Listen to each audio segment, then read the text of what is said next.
dudes. Represents a clear and present danger to the national security of the United States. You have no idea what men of power can do.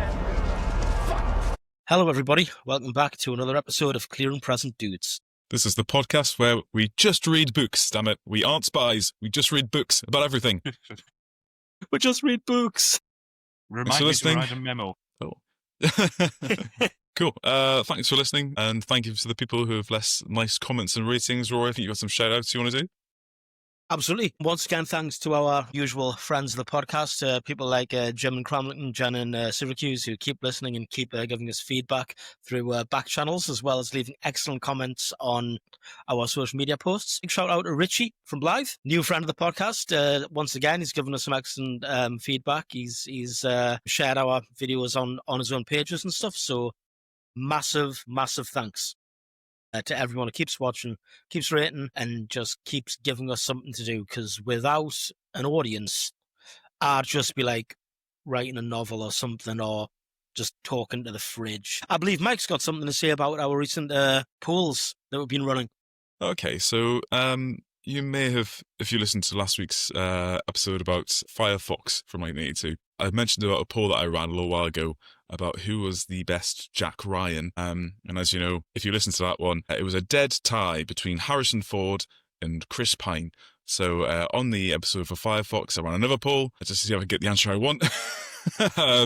Democracy in action. That's how referendums work.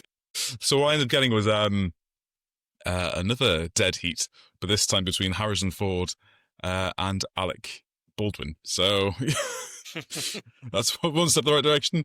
I'm going to leave that subject for a little while now. I think we've established that the people just don't know who the best Jack Ryan is. But maybe once we've covered the rest of the Jack Ryan products, maybe people will be more informed. Who knows? But yeah. Speaking of Jack's Ryan and their multiple, going back to Jack Ryan singular, it's been a little while since we had an update on the Bear and the Dragon. Well, have you got one? Yes, so the last time we even mentioned the Bear and the Dragon book club, of course we didn't in the last one, because it would have felt wrong without Sanya being here. Plus also it mentions some things that Sanya may have some angry insight on, being a former retail employee. Now, it's been a little while since I've had this absolute slab of like 9 billion pages of late-stage Clancyism techno thriller on my daily commute to work. We returned to the book with things now really obviously kicking off. Things are getting very heated between America, between China. China's also gearing up for a land grab to try and get territory in Siberia, where they've made massive findings of mineral wealth, gold and oil. And the funniest bit is probably because Tom Clancy kind of got really into writing about the economy in books like Debt of Honor and stuff like that. Debt of Honor has like economic warfare and stuff. He thinks long and hard and ruminates strangely on what the effect of blackballing China and ruining China's reputation is going to have on like consumer goods retail in the States. And Taiwan in the novel capitalizes on this by shipping separately via various Taiwanese political pressure groups in America stickers with the Taiwanese flag and "We are the good guys" on it, which retail staff are then expected to peel off and individually put on all these made in Taiwan products. You can tell that Tom Clancy never worked at Walgreens, you know. He was never working core fill at Dollar General or whatever. Now, Sanya, you and I have both worked retail. You've worked more retail than me. On a scale of 1 to becoming a Japanese airline pilot and flying your 747 into the capital, killing almost all of the US government, how upset would you be if you had to individually peel off "We are the good guys" stickers and put them on all Taiwanese products? This is something that Tanya's never had to think about ever in his life, Roy. And now he's had memories of working in retail. What do you mean? We are the good guys. No, Incredible. Individually having to peel off stickers is not something that registers as particularly stupid in retail, to be honest. That is true. That is true. But No, another day in Stupid Town. Absolutely fair. I was expecting a more explosive reaction there. I mean, it's not like I'm trying to poke the bear or anything, but it's no, that's like I can explode if you like that, but like it's No, hard to no. beat like having to deal with old people losing their shit because you're out of their favorite, I don't know, type of water. Someone in earnest this wishing you to, water is too dry. yes, or someone in earnest wishing you a bad weekend because of that. Incredible It's scenes. like, okay, mom, please leave. Incredible scenes. Like retail would be great if it wasn't for the customers. Yeah, 100%. When I worked in retail back in the day at Wilkinson's, I remember a guy came in and he wanted one of those little aerials that you take when you're on like a caravan holiday and you need it to get like the TV so you can watch like Heartbeat or whatever when it's raining because it's the UK and it's always raining. He was really het up and he'd been drinking, by the way, as well. And this was like at about 1 p.m. on a Saturday. And he comes in, he asks us if we've got any, and I was like, I don't think we do. I'll have a look in the warehouse. And he literally balls up his fists and he's like, oh, you'd better, like. And I'm like, yeah, cool, awesome. And then I just like went round to security again, hey, give us a quick pat down. I'm going for a 5-minute break, and just left the building. Just left the building. Yeah, stew on it, mate. So that was one of the funny things. And we've got the plot kind of careening to the point when Russia joins NATO. We're still in the book. Big NATO. Yeah. Just one great quote. Russia is imminently going to join NATO, and there's this big like NATO conference. Basically, America says NATO, Russia's going to join, and everyone says, "Cool, okay." Like, there's no arguments at all. Zero arguments. There's like, can you imagine Poland instantly saying, "Cool"? Yeah. And this NATO conference actually happens in Poland. Yeah, so Poland is totally happy with its former colonial occupier, joining NATO. And so there's a great scene when President Jack Ryan is in conversation with the Russian president. Russian president says, Plato said only the dead have seen the end of war. Jack Ryan responds, so are we to be bound by the words of a Greek that lived 25 centuries ago? I prefer the words of a Jew who lived 5 centuries later. It's time, Sergei. It's fucking time. I don't think that's in the Bible, dude. And now a reading of from the letters of Jesus to the Russians. Dear Sergei, it's fucking time. Yours in Christ, Jesus. And so say we all. There we go. Cool. Shall we talk about the movie? Absolutely, please. Cool. So we are recording this on Saturday, the 20th of September, and just the other day, Robert Redford, a titan of cinema, producer, director, godfather of independent cinema in the US, I would say, passed away, sadly.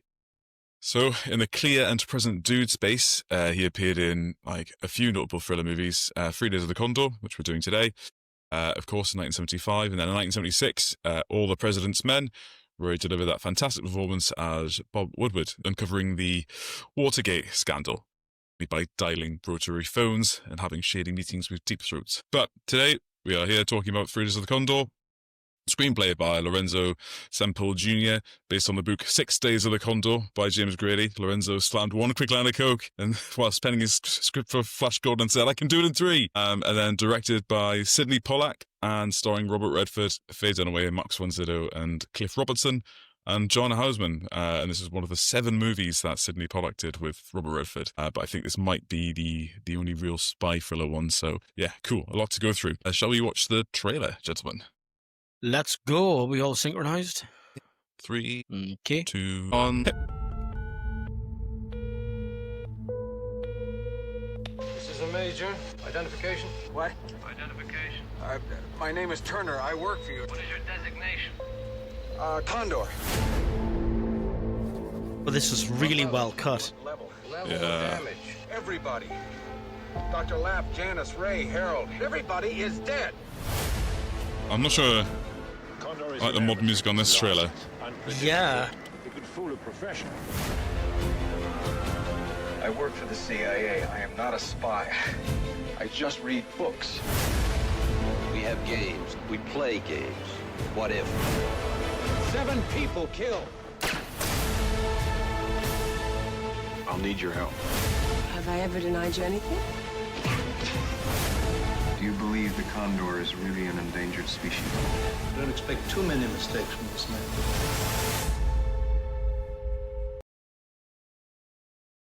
So cool. Cool trailer.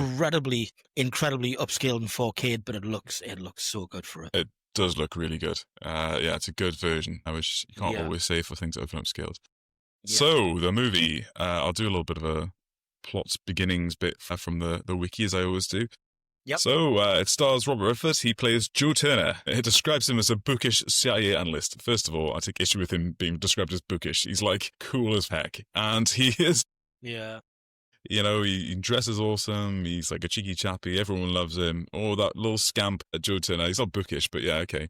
Codenamed Condor, and he works at the American Literary Historical Society in New York City, which is actually a clandestine CIA office in which the staff analyze print media from all around the world. And then he files a report to CIA headquarters on a thriller novel, which has got strange plot elements and has been translated into several languages despite poor sales. That's kind of the beginning part. What I really love about the intro of this movie, guys, is the vibe it creates for the office. The music's a bit like full on. Like the first thing you hear is this big funky music, but I love it feels really lived in, doesn't it? Absolutely, yeah. It feels like a real working office. Once again, everything circles back to Tommy C, but it feels like how the CIA office looks at the start of Sum of All Fears. That office feels a bit lived in. It feels a bit cramped. It feels a bit like almost down at heel. And this literary society office is definitely down at heel, cramped. People working in individual rooms like they should be, because I hate open plan offices with a passion. They need to go quickly. Lived in's right, and You know what it feels like? Do you guys watch Slow Horses or have seen it on Apple TV? haven't seen it, no. All right, so it's awesome. It's based on the novels by Mick Herron about a MI5 little section house type thing in London. But it's where they put all the mad, bad, and sad kind of MI5 agents, yeah. But that place is like super depressing, and it's kind of like it's almost like a deconstruction of this. It's really depressing. It's like really run down. Everyone's like always bickering with each other and they hate each other. This is like a nice version of that. This is like, Yeah. if like on the opposite side of the street they had like the opposite like CIA office where everyone's amazing and better funded and everyone gets on. Yeah. Like it's it's really benign. It seems like a nice workplace. Yeah, you've got like the snooty old guy who's like, you must follow procedures. And you've got like the old avuncular security guy who probably hasn't seen like live combat in like 40 years. Or Yeah, I mean, that can be attested by the fact that he takes his time to, arm himself when the time does come. He's not watching things like a hawk. He's not in his freaking sheepdog era. It seems really benign. It seems quite chill. I would like to work there. yeah, it's it's a beautiful building. Yeah, it's a beautiful building. It's relatively well placed for delicatessen where people are friendly. Indeed, just around the corner. And his girlfriend works in the office and no one minds. Absolutely. Yeah. Great. Yeah. No, it's cool. You've got a super paranoid receptionist who's got a 45 in her in her drawer. I'm a massive fan of films where the receptionist's heavily armed. So what this one, obviously, we've got True Lies, when the receptionist at the super secret above the CIA Omega level crazy spy agency that Arnie works at, who's got a cocked and ready to go Taurus under the table in a holster. Of course, got Captain America: The First Avenger, where there's a Thompson gun under the receptionist's desk. Yeah, it's mood. I think that this should be standard issue for all receptionists. It was like a movie where the incongruous person has a big gun or beats somebody up or something, or like does the bit where they stamp to somebody. What's the name of that little lady who was in Carnival? And she was in but the scene I'm thinking of is when she's in Kindergarten Cop, and she's a bit where she like punches this guy and calls him like an SOB. Yes. Like that's deep lore from my brain. Deep cuts. Yeah. But yeah, I love that. So you get that. So He works at his office. His whole big deal is that he all they do is they read books, read all this print media from all around the world, and then they put it into these kind of funky looking computers that scan it. Yeah. Which looks really space age, like in a cool retro future kind of way. I'm not sure that technology. I don't know. I honestly have no idea if that stuff is real or not.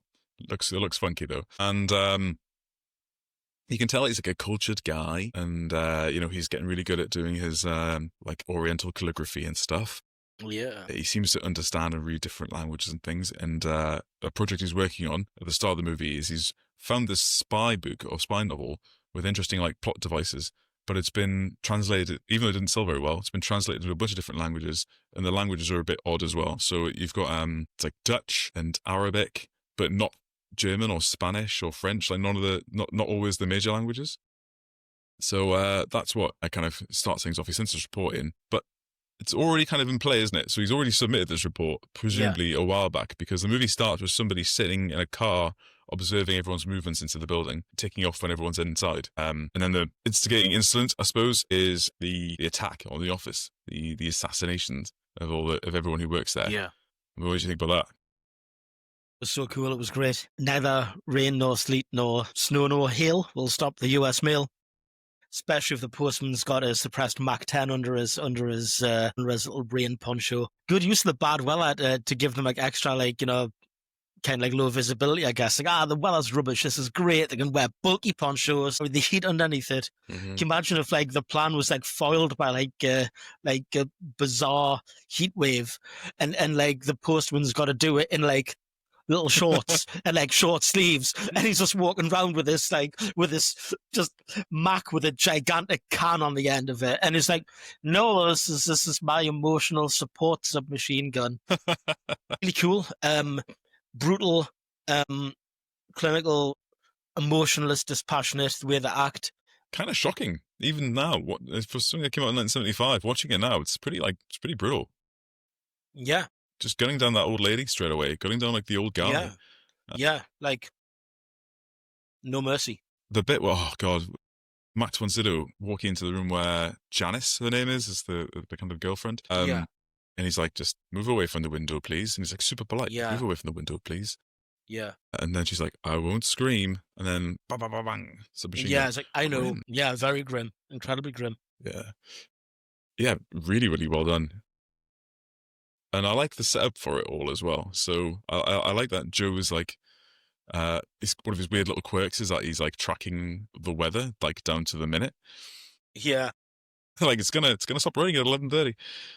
It's the opposite of I don't watch weather, I watch people. yeah. Oh God, War of the Worlds. Let's not talk about War of the Worlds again. No. Yeah. Never. Let's stop it. But yeah, that's great. I like that. And then he has that whole little thing. His patterns of life is that whenever it rains, he runs out through the back exit, through the basement, through a little hole in the fence. Saves from a block. Targetable actions that inadvertently avoiding targetable actions by doing something that would have been a targetable action if they'd been watching him long enough. Yeah, that's quite funny. That so obviously he doesn't go through the front door like they would expect.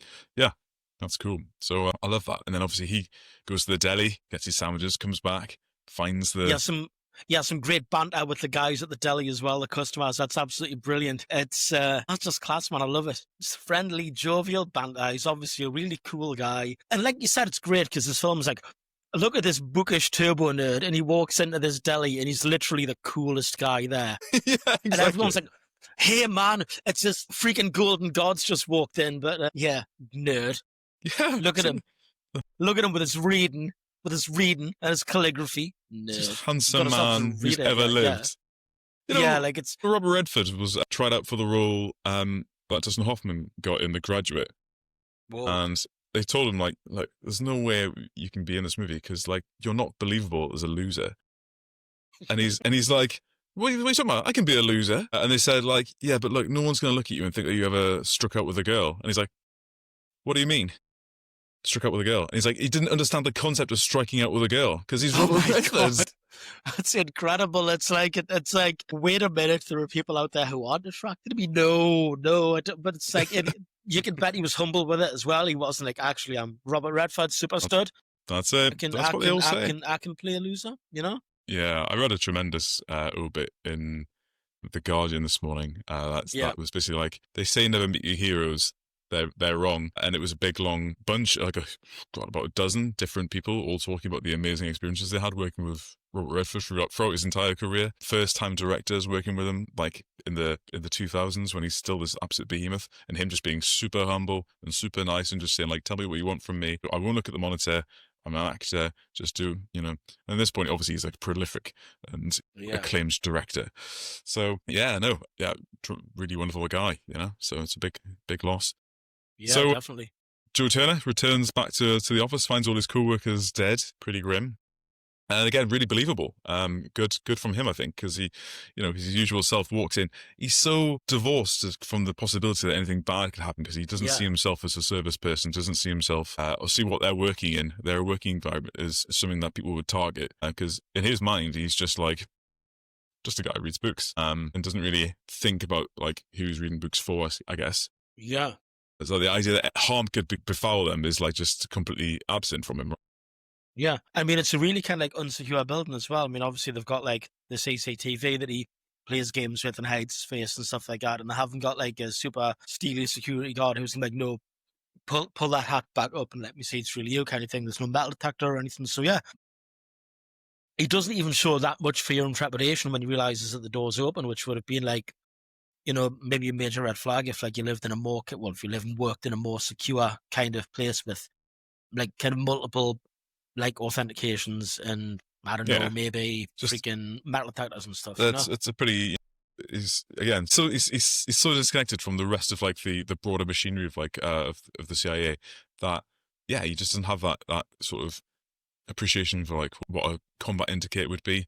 That something's wrong. That something's amiss.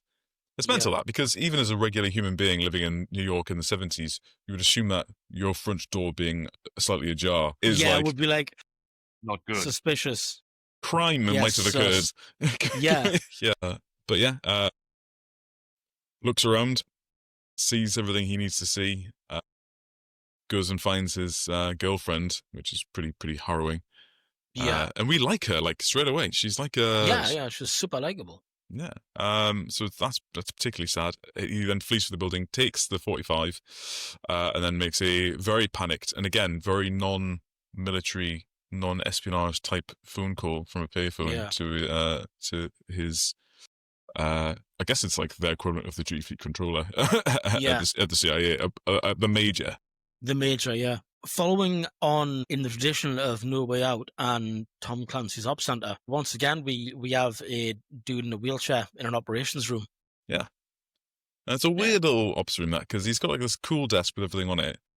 And then he's just looking at a display in front of him, which just seems to be a big picture of the world. So that's just set dressing, isn't it? Like you're not meant to interrogate that too closely. Like Well, it's just like it's like a do it for her kind of thing, isn't it? Right? It's like do it for the free world, especially the bits that's swollen because of the Mercator line and all that, Don't forget about the little blue dot. The little blue dot. Oh, good God! But yeah, so and it's a very kind of like clinical telephone call with the major side of it, things like are you damaged, that kind of thing, and it's like it said, oh my God, are you hurt? It's like, are you damaged? It's very depersonalized, dehumanized. It shows just how I think you can describe Robert Redford's character as being barely in the CIA. Like he's barely a spy. Well, he's not a spy. He's a guy who reads books, but he's barely part of the espionage intelligence world. Because the major probably, if he does take these kind of calls from operatives on the ground, he's used to reading off that script and they're used to hearing it and answering those questions in the order they come in, kind of thing. Or at least they've been trained to do that, I should say. So, interesting. They could have, I suppose there's an element there that if you are in that job, you should get some kind of training that says like you work with a whole gamut of people in the CIA, from pointy end operators to, analysts and human sources and stuff on the other end of the scale, and you should be able to have the emotional intelligence to talk to everybody in different ways. Yeah, but to make the point, but this is making the point that he's not militarized at all, and they even go through his like scant military service in order to to take advantage of the GI Bill later on, don't they? He did 2 years, which is like nothing, and spent longer than off EQ. So in signals. Which, of course, so he did Signals, didn't he? He was in Signals. That's a and classic. That's a classic route to intelligence, Yeah. isn't it?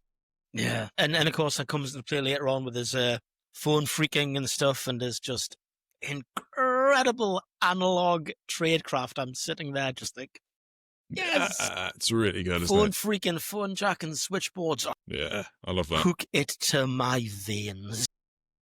And that's the cool thing about this character, I suppose. And this is like really obvious stuff here, but we've seen through his demeanor and through his kind of interactions with the company that he's not like, he doesn't view himself as a spy. Maybe he hasn't got all the training, but he's super smart and adaptable. And actually, he's a natural.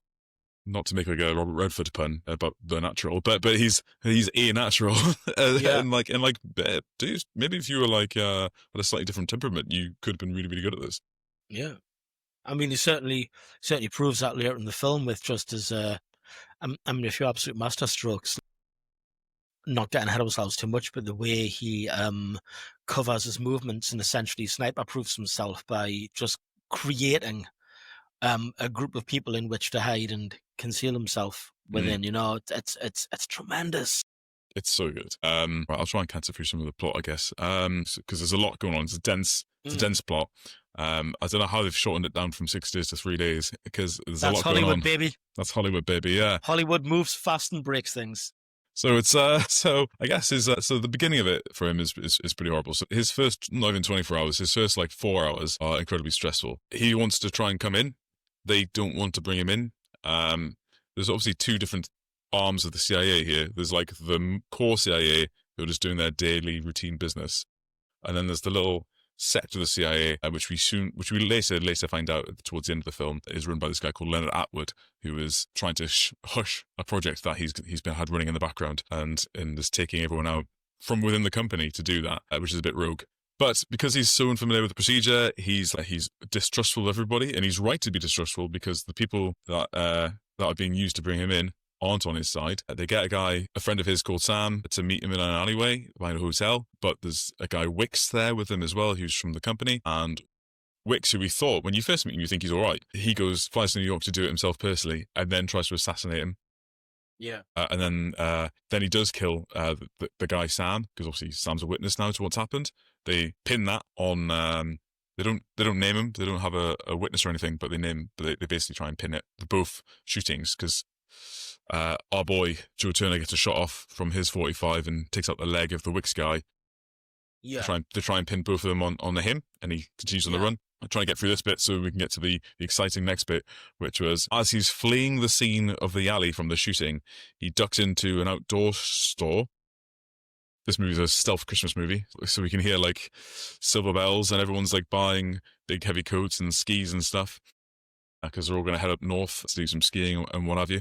So he starts hiding in the clothes racks and he sees this woman buying some skis for some cross-country skiing, and it's Faye Dunaway, who is coming off the back of, I don't know when exactly it was, but she came off Chinatown, which I think was the year before. Yeah, the year before. So she's hot off Chinatown. Joe Turner, as she's leaving the shop, having bought her accoutrements, he pulls a gun on her and basically hijacks her car, and they go back to her place. And then begins the weirdest love story in movie thriller history. It's so uncomfortable. Yeah. I mean, it's compelling. Compels me though, but but it's so uncomfortable, right? Yeah, Jesus. Yeah, it's quite uncomfortable for the obvious like power balance, reasons and stuff. Also, the fact that he falls asleep with his 45 against her and his finger in the trigger guard is like, oh, and I'm not just saying that because I'm the film firearm nerd, but it's like, I know how I sleep, right? You know, and I assume other people maybe aren't as restless as me. There's no way someone is like not gonna, you know, I mean, yeah, geez. That's one of many things that are wrong with this whole liaison. Absolutely. Yeah, so she starts off pretty terrified. She's pretty compliant straight away, but then again, you would be if someone's pointing a 45 at you. Yeah. But then they get into her flat, it's a weird shift in his character as well. So I guess they're setting up a Beauty and the Beast kind of thing. But he's like meant to be horrible, or like a Heathcliff and Kathy. She is called Kathy. Holy crap! Yeah.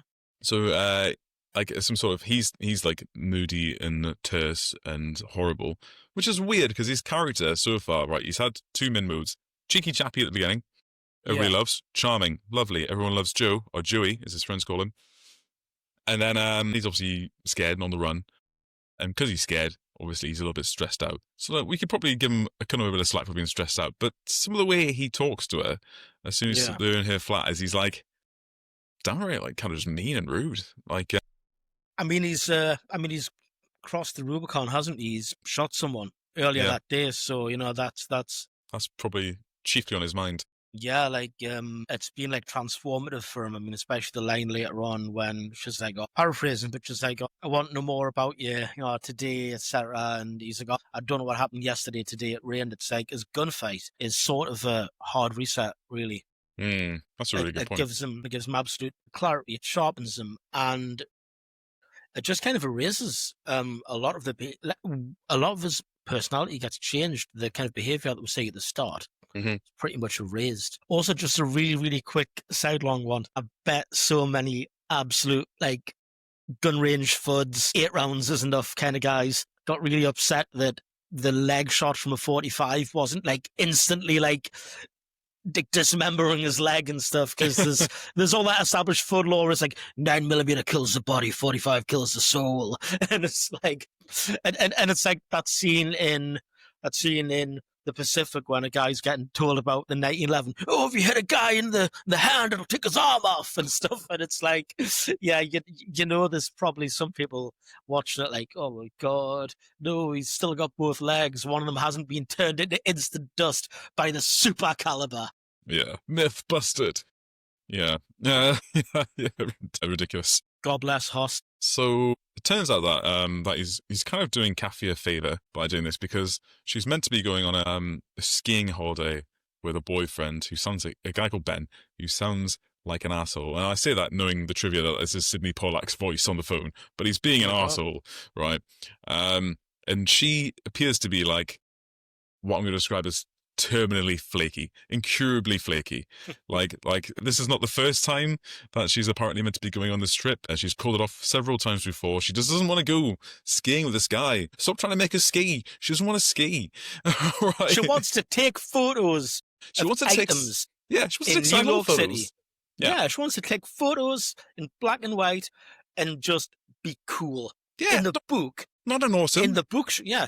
In the book, she's a paralegal. She even got a declared job in the movie.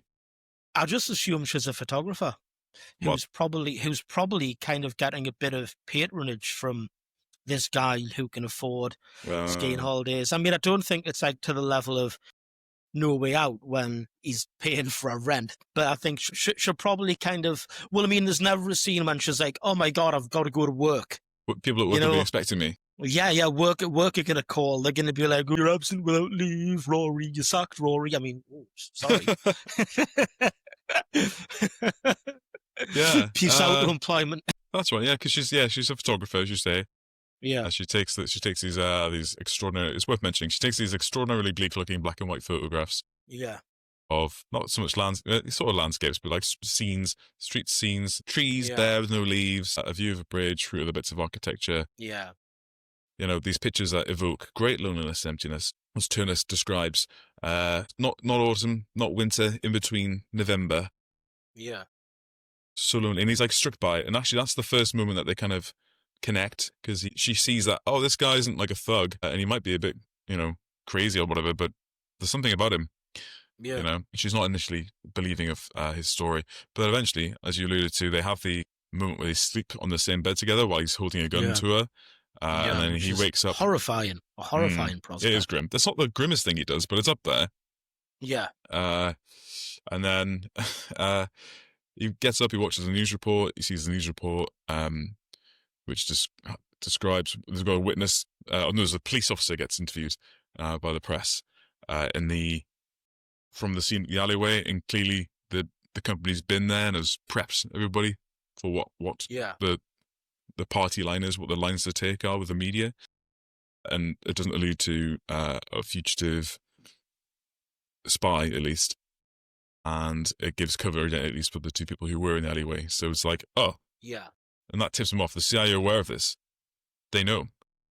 Which makes him distrustful of the CIA, as he's quite right to be. But he makes a phone call to a man played by Cliff Robertson, whose name I've forgotten momentarily. Higgins, right, Higgins. yeah. And Higgins is going to be our sort of touch point with the part of the CIA that isn't involved in the plot, if you will.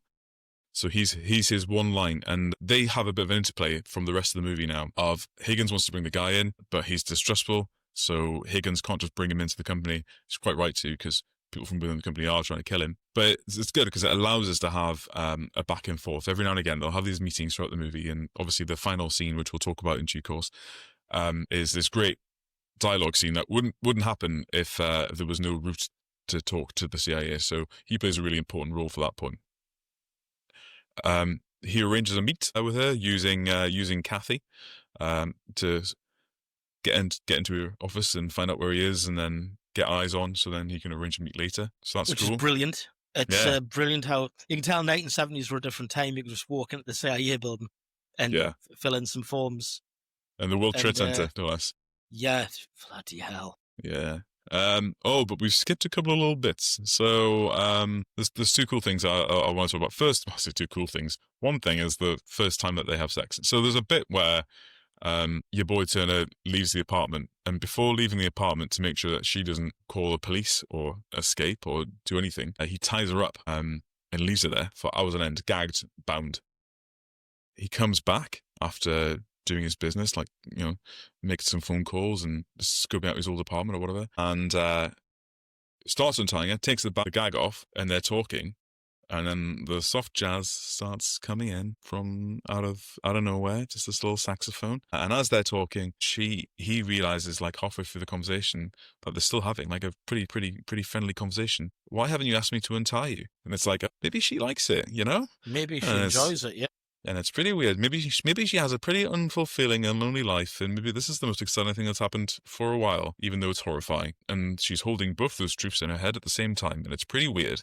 Maybe he's a better option than the guy that she's meant to be seeing in Vermont, Yeah, and we heard that phone call from the guy, Ben, and he was pretty rude and pretty mean and pretty bullying and pretty controlling. And, apart from the fact that this guy's been literally holding you at gunpoint and tying you up, it's been pretty nice, apart from that. Yeah. So his standards are like through the bottom of the floor. I've been doing wrong. Yeah, I mean, you think dating now is difficult. Like, she was up against it. But yeah, so then they start making out, and then there's a pretty wild sex scene. And I say that because it's very quickly cut. There's lots of like push zooms on stuff. It intercuts with push zooms in on the photograph she's been taking. So it's drawing this kind of visual language. It's drawing like an end equivalence with him making out with her, and then him or her, one of them, both of them potentially, are thinking about these photographs and what they represent, her loneliness, her emptiness. Yeah. It's doing that. It keeps breaking the 180 rule, so you get like a view from one side and a view from the other side really quickly. Just stuff like that. Really stylized.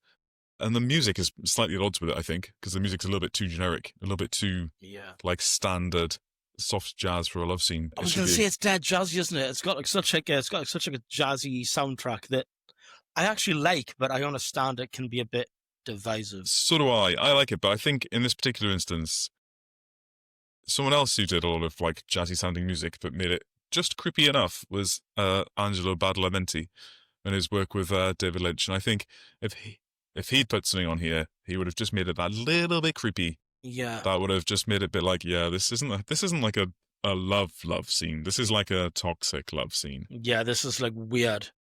Yeah, because it is weird. Like, the guy kidnapped you, hijacked your car, kidnapped you, is holding you at gunpoint, is cutting you off from everybody. Now you're within a day. Yeah. Man, shout out to the Ford Bronco. There's enough space in that to interrogate someone at gunpoint. That's amazing, right? So I'm glad you brought that up, because I noticed it and I thought this would be too boring to talk about. But maybe it's not. There's a bit where they're having a regular conversation in that car, and the clearance between the top of her head and like the roof of the car is like over a foot. I was like, That's did crazy, they right? did they build a Ford Bronco set for this movie or something? It was like, what? I honestly think with the size of the back end of the Ford Bronco, where you can literally hold a guy at gunpoint, there's probably enough space to get like a big like Panavision camera in there, and somehow run power to it. And they're just booling around New York City on this like gigantic 300-foot long power cable I that's love just that car. running to it through the back. Ford Broncos, man, shout out them. That Honestly, car says not a sponsor. That says so much about her as well. So like, Yeah, it's like it's so at odds with like all the other cars that are in New York at the time. And then like, yeah, you see it's covered in like mud and like the streaks on all the windows. It's just like it's a bit careworn. You know, it kind so she's probably driving out of the city on a regular basis to do things, right? I mean, because like, why else are you gonna have a freaking massive Ford Bronco in New York City? You know, best city in the world when you've got like the best subway in the world, etc. That's right. And she's I suppose she's about to take a trip. It's Vermont they're going to, isn't it? Yeah, they're meant to be taking a trip to Vermont. Yeah. So that's cool. I made so many Bernie Sanders jokes. I'm sorry, Sandy. When I watched it, I was like, Senator Bernie Sanders. Although at that point, he was probably still living in New York and like stealing his neighbor's electricity and stuff. That's cool. I am once again asking for your electricity. He literally did as well. Like when he was like a young guy, like apparently he tried to be a carpenter and was like a really bad one. So he was like unemployed for ages, and he was just like stealing his neighbor's electricity. It's like, that's my president. I think the other bit we need to talk about is pretty rich, actually. So there's the stuff with Sam. So he goes to... So originally, the start of the movie, he's talking with Janice, and they have plans that evening to go and have dinner at his friend Sam's apartment. So he goes to that apartment, Sam Barber's apartment, where it's just Sam Barber's missus there making dinner, and she is like none the wiser. So the guy's been dead for like several hours. She's none the wiser. She's been informed, even though the company definitely knows about it. So no one's from the company's informed her. Yeah. Interesting. So there's no compassionate cell have come and like knocked on the door. No police or anything, even though the body's almost certainly been identified. Yeah. So that's fishy. And she doesn't know anything about it. So he goes there, realizes that that's dodgy and something's up, and that she's probably in danger because clearly they're like getting rid of all the witnesses for everything. So he leaves, and then he has this really cool tense scene in the elevator of that building with who should be there, Max Von Sydow. Yeah. So Max Von Sydow's whole thing is really cool. Can we talk about him for a little bit? So absolutely. And so his character is awesome. So he was in the CIA, I guess. They say that, and then he's French. And his whole thing is that he's tracking this guy down all the time, but he's not doing it by like, I mean, he probably is doing some stuff. Like you see him like get eyes on the registration plate of the car as it drives off and stuff. Yeah. So you know he's like using tradecraft and precision and stuff, but he's also like playing a bit of a mind game and going, well, his friend Sam was killed. He's probably going to go to Sam's apartment, so I'll just lurk around there and wait for him. Like he's doing that kind of stuff, which I think is really cool. Yeah, man. He's incredibly urbane. He's incredibly cool. He's slick. Like I said, the tradecraft he displays is excellent. He's smart.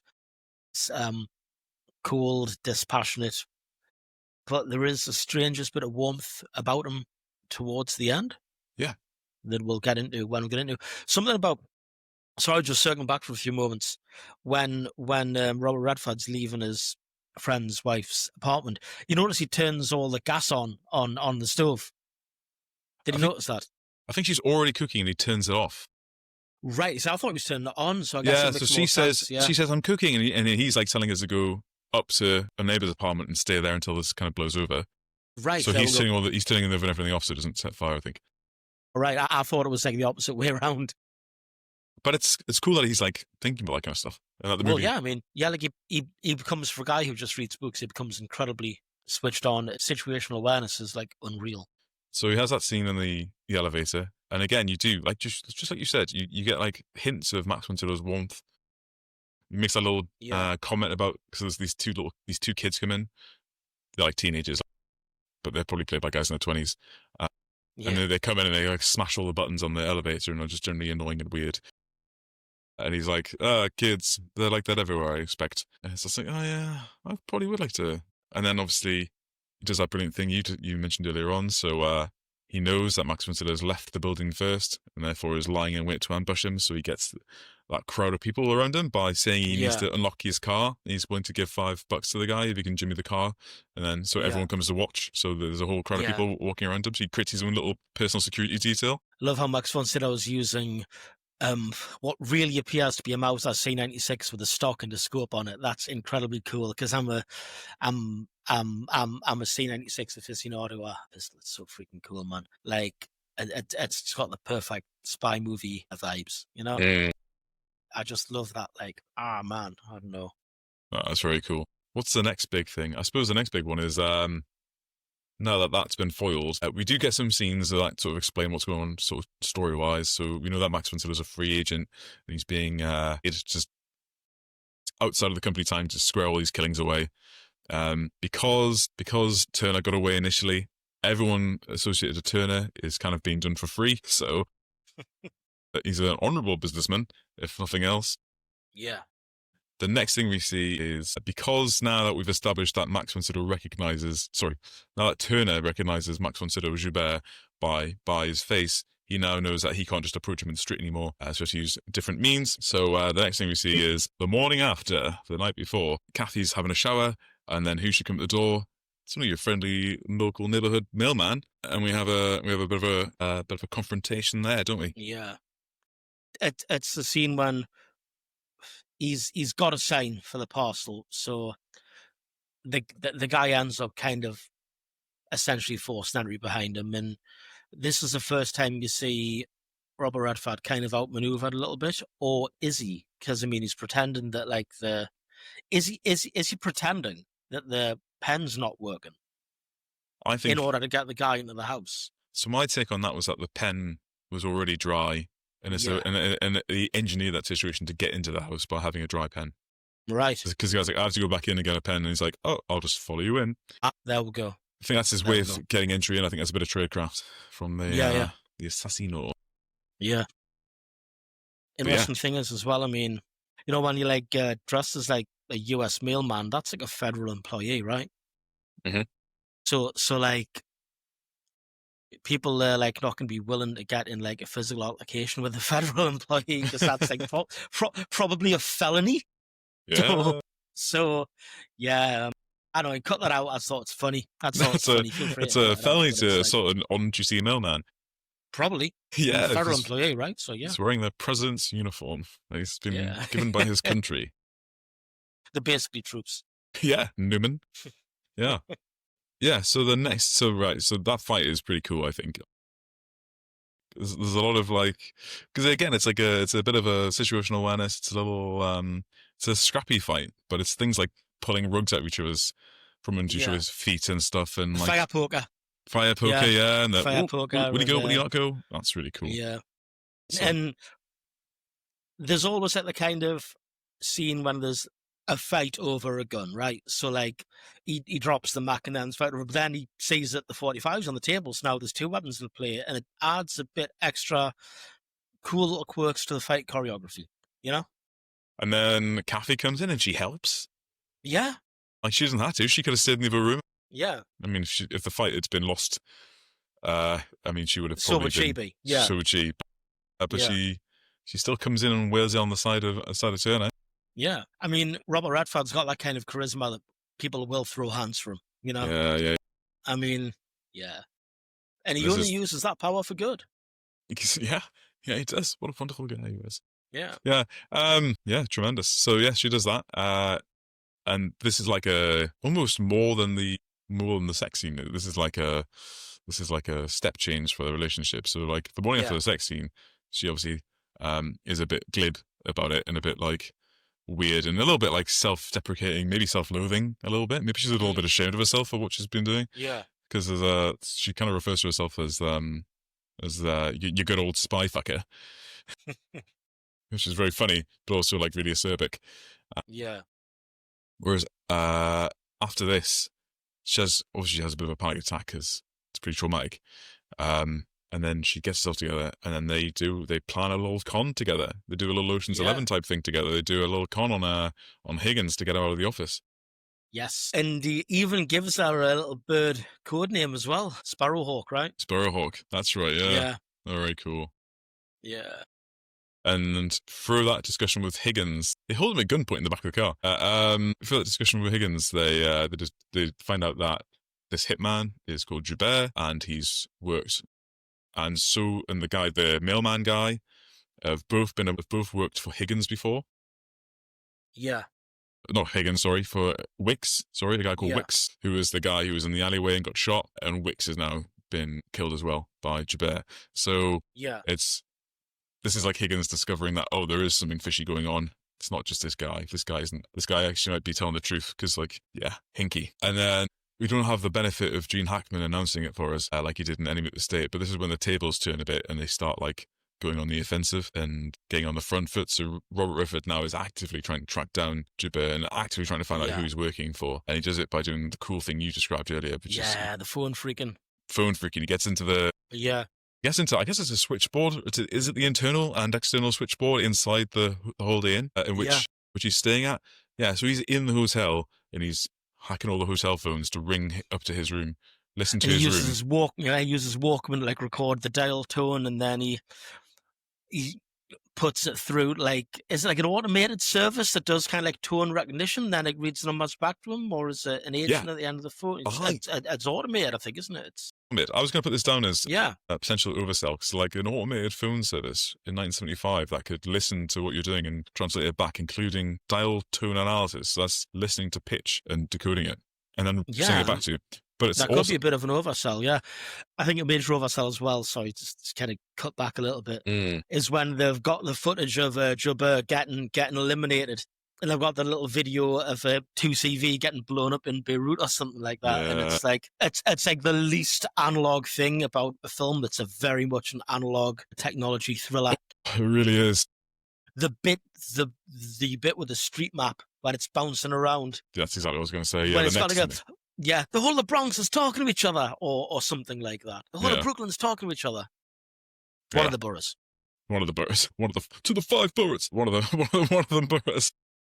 Dear New York, this is a love letter. My God! Shout out to the listener that we had from New York City show up on the We've had a few. Actually, we've had a few. We have, right? So we've got a few from New York. If we're going to do this after bringing up, I can name some of them. So we've got a lot from New York State as a whole. Yeah, we've got some from New York.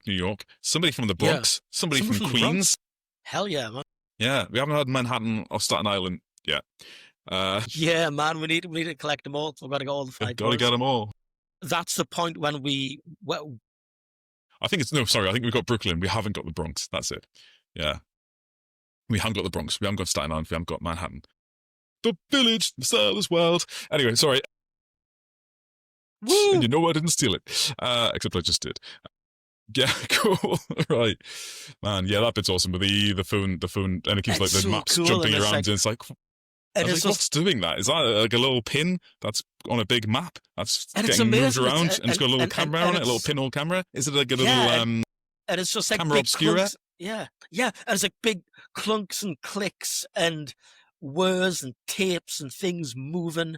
It's class. It's like proper analog espionage. Your Walkman's a weapon. It's mint. I love that. That whole sequence there is really great. And I'll tell you what I do love as well, and it's got big vibes of being in a meeting with a conference speaker, is where he's talking to Higgins, and he's uncovered information about this plot, this Leonard Atwood stuff, that whole thing about the condor being an endangered species, all that kind of stuff. But meanwhile, Higgins is sitting in an office and he's got the people he's talking about opposite to him. Yeah. And he's like, "What's the matter, Higgins? We're not pals anymore?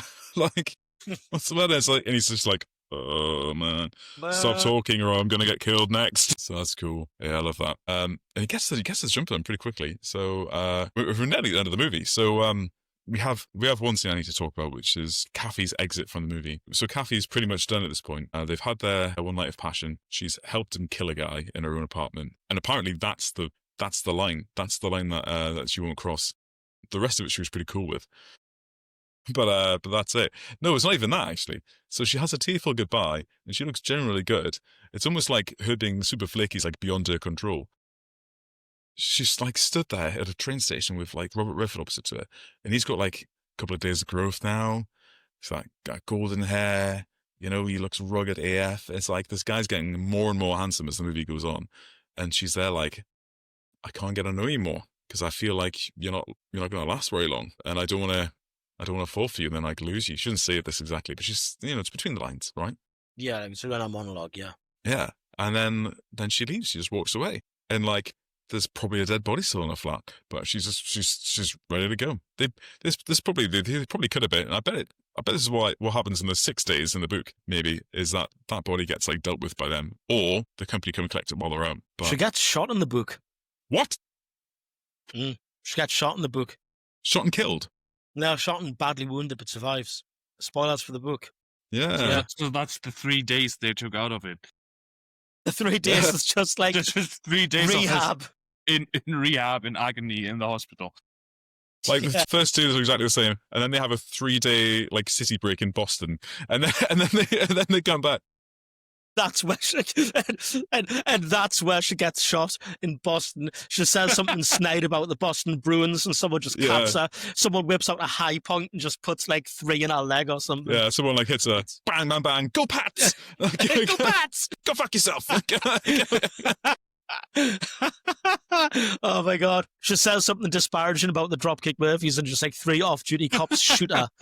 Was only an Isles or a hero in this goddamn house. Oh my god. That's awesome. Yeah, then she's gone. And then there's not much left for the movie to do now. So my only real criticism of the movie, actually, now I think about it, is so Turner goes, having used Joubert's location and stuff like that, he's figured out who he's working for. It's Leonard Atwood, who's the CIA Deputy Director of Operations for the Middle East. So he goes to his house and sits in his there, and there's my favourite, I love this bit. So he's sitting in the guy's office in the dark, and he just starts blaring like really loud disco music. He's just vibing, man. It's great. Yeah. He's just chilling. I got you where I want you. He's just got some me tunes where you on, man. need me.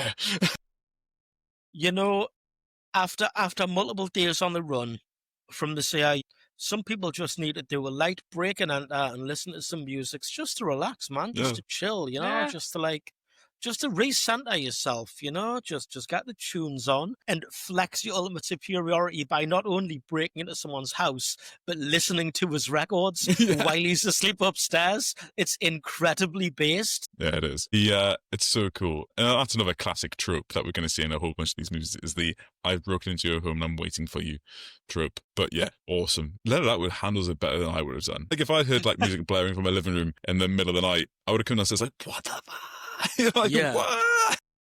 I mean, if you're the CIA's Deputy Director of Operations for the Middle East, your sidearms enter in the room first, right? Yeah, and it's barking, like, and Yeah. it's not going to stop. I mean, Yeah. you're even going to do a couple of dead checks on the guy once he's on the deck and he's bleeding out, you know. Whereas your boy Redford is very, very cool. Just sat there, calm as a cucumber. He's got the gun, just like, come in, let's have a chat. Yeah, stop.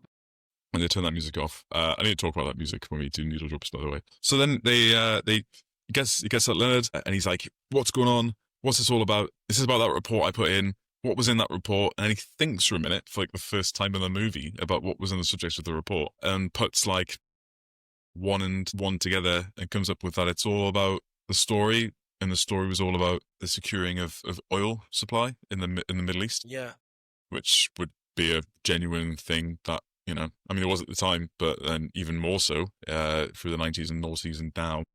Yeah, like, and when he's like listing the names of the countries involved, like Libya, Venezuela, and it's like, and I mean, yeah, I think this is the point when there's even that little half a beat after Venezuela when he's like, that incredibly oil-rich country, I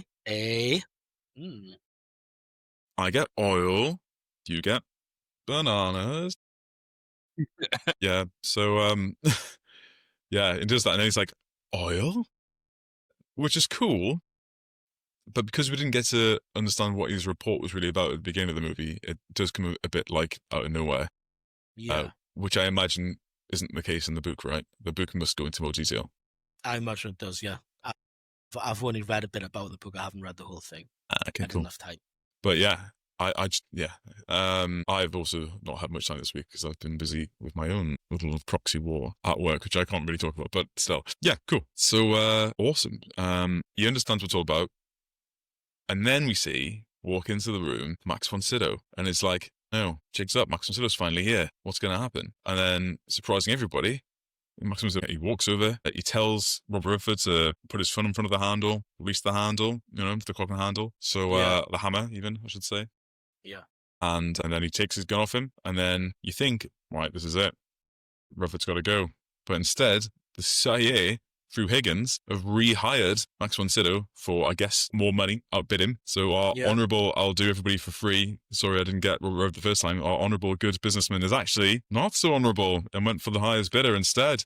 And then now working for the CIA instead. And then he, bang, kills Leonard Atwood and goes, right, well, the person who told me to kill you, dude, I'm just doomed. So, he suicides him. Yeah. He does that. And then he suicides him, and he starts like wiping stuff down. What else have you touched in here apart from the chair? Did you touch the lamp? He says. He didn't say, did you put on a funk record 5 minutes ago? I heard it from outside. I was like, I was dancing to that music outside, preparing to kill. Yeah, awesome, man. Crazy. So good. Yeah, and then they have probably two iconic discussions that happen in this movie. And the first one is right after this scene. So they're walking out of the house. The sun has come up. It's like mid-morning, twilight kind of thing. And Max Von Sydow asks him, like, can I give you a lift? Do you want me to drop you off anywhere? And he's like, I want to go back to New York. And he says, there's not a future for you there. It will be, when it happens, it will be like this. And he just really coldly and like calmly just lays out how an assassination by the CIA would look to for Turner. He says, you'll be going out for a walk. And it'll be the first day of spring, and you will see a car trundle up next to you, and perhaps a door will open, and someone steps out of it, and it's a friend of yours, perhaps someone you trust. And he doesn't even finish it. It's like, right, yeah, I can see the writings on the wall. Yeah. Like, this is how they get you. And then he offers him a ride. By the way, me, a person who knows you. I've just told you we're cool. Do you want to get in my car? Yeah. First mistake, last mistake. I'd be like, you know what? I think I'll walk. Thanks very much. Yeah. I think I'll just go. Brilliant. And then, it just cuts to the very next scene after that is like the end of the movie. He's on the street. It's probably a famous street that I don't know the name of because I'm not from New York. But he's on the street where the New York Times is based. And he sees Higgins walk out of his office, calls him over. It's obviously an extremely famous street because it's probably quite close to the World Trade Center. Calls him over. And he's like super paranoid now, as he should be. And he's like, right, walk. Like, hey, let's just say that I've got a 45 in my pocket. Would you want to go for a walk with me?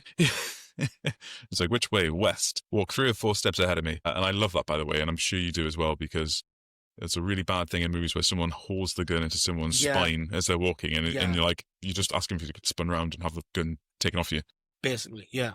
But having that couple of steps of separation allows you to get a shot off before anything happens. Yeah, I mean, you've got enough to just like pump a few into him, and like I said, 45 kills the soul, so he's going to be blown into tiny pieces if the gun range fudge are to be believed, evaporated into dust. And there's a recurring theme in this movie of Robert Redford having tradecraft from reading books. So he's probably read about that in a book somewhere and has internalized it and just went, I'll do that.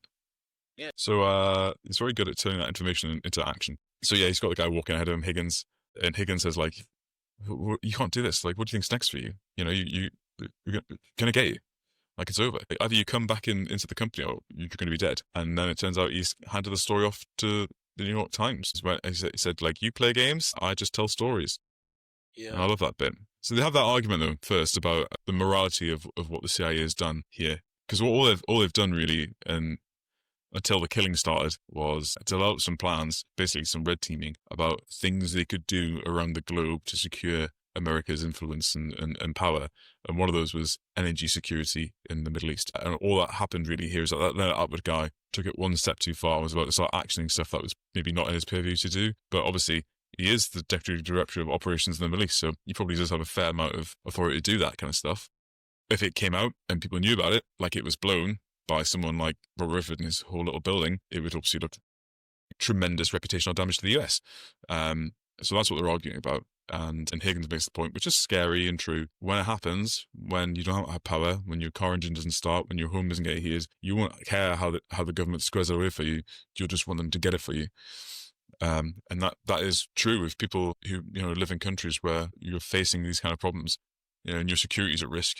The basic right to walk down the street or to heat your home, you probably do. Your moral event horizon probably does just go a little bit further away. Yeah, man.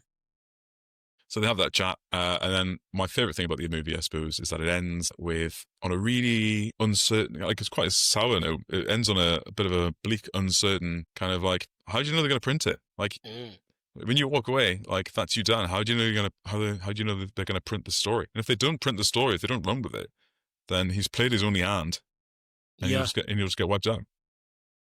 And you get, I think, like a real look of like kind of consternation on his face as you get like that freeze frame at the end of it. Contextually, we're like sitcoms and stuff doing that freeze frame on a funny moment kind of thing at the end of them. Because I'm sure there were. I'm sure that was the thing in cinema and in comedies, and it was like, that's like it's just that freeze frame where you can see he's seeing his own future and he's thinking this may not be the masterstroke I thought it was. I have gone against, the American Empire. Basically, I've gone against this massive powerhouse of both soft and hard power, and he's winning for so much of the film, and then at the end it looks like there's a coin flip, man. He could be completely boned. Yeah. He's put his life in the hands of these journalists, and like the exercising of a free press had just recently worked pretty well with the Washington Post and the uncovering of the Watergate and all that. I think, was it 1974 when Nixon resigned? So this movie is pretty timely. Production for it, I guess, was around that time, and then it obviously came out in September 1975. So that's timely. But then on the other hand, off the back of that big scandal, it's a bit like the end of Clear and Present Danger, actually. When the president's saying like, how many more scandals do you think the American public's going to want to wear?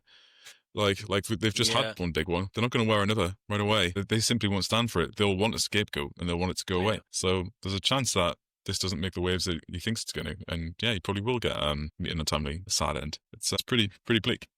Yeah. I mean, and he's offered he's offered a way out by Max Von Sydow, isn't he? I mean, Max Von Sydow almost says, like, kind of, I'll take you on, kid, kind of thing. Yeah. Yeah, he does, doesn't he? Like, and it's almost like, hey, stick with me, kid. I'll make him a little apprentice. I love how he kind of pitches his own lifestyle as, no, it's actually quite peaceful, like and it does seem to have a peaceful life. He's painting miniatures. He's just traveling the world in a low key way, just occasionally killing someone. And there's that kind of almost the closest thing you see to any kind of really patriotic statement in the film is when Robert Redford says, I was born in the United States, I would miss it, kind of thing. And that's the only time anyone talks about any affection towards the country. Everything else is just loyalty to the company. Institution. Yeah. That's a very good point. Thank you. Absolutely. That's the end of the movie. Has anyone got any final things you want to say about the movie before we move into categories or whatever? I will say something about just the armoring in this film. I have a feeling that the guns were kind of done on the cheap, because one of the 45s is actually a Star knockoff of 11 chamber and 9mm. The little 22 caliber pistol that Max Von Sydow uses to suicide that guy is, I think, an Astra, which is another like Star, a Spanish firm that made knockoffs of guns. It's obviously a knockoff of Volta PPK. The C96, you don't see enough of it, but I would bet money that's one of, like, I think it was Astra or Star in Spain made knockoffs of the C96 as well. It looks like it was kind of armored out of pawn shops. Obviously there's like the whole thing that 9mm are often used to like pretend to be 45s because 9mm blanks cycle better and stuff for film. But I just like the way it seems to have been like put together on the cheap as far as guns go, and that kind of pleases us because I like these like kind of Eurotrash knockoffs that they're using,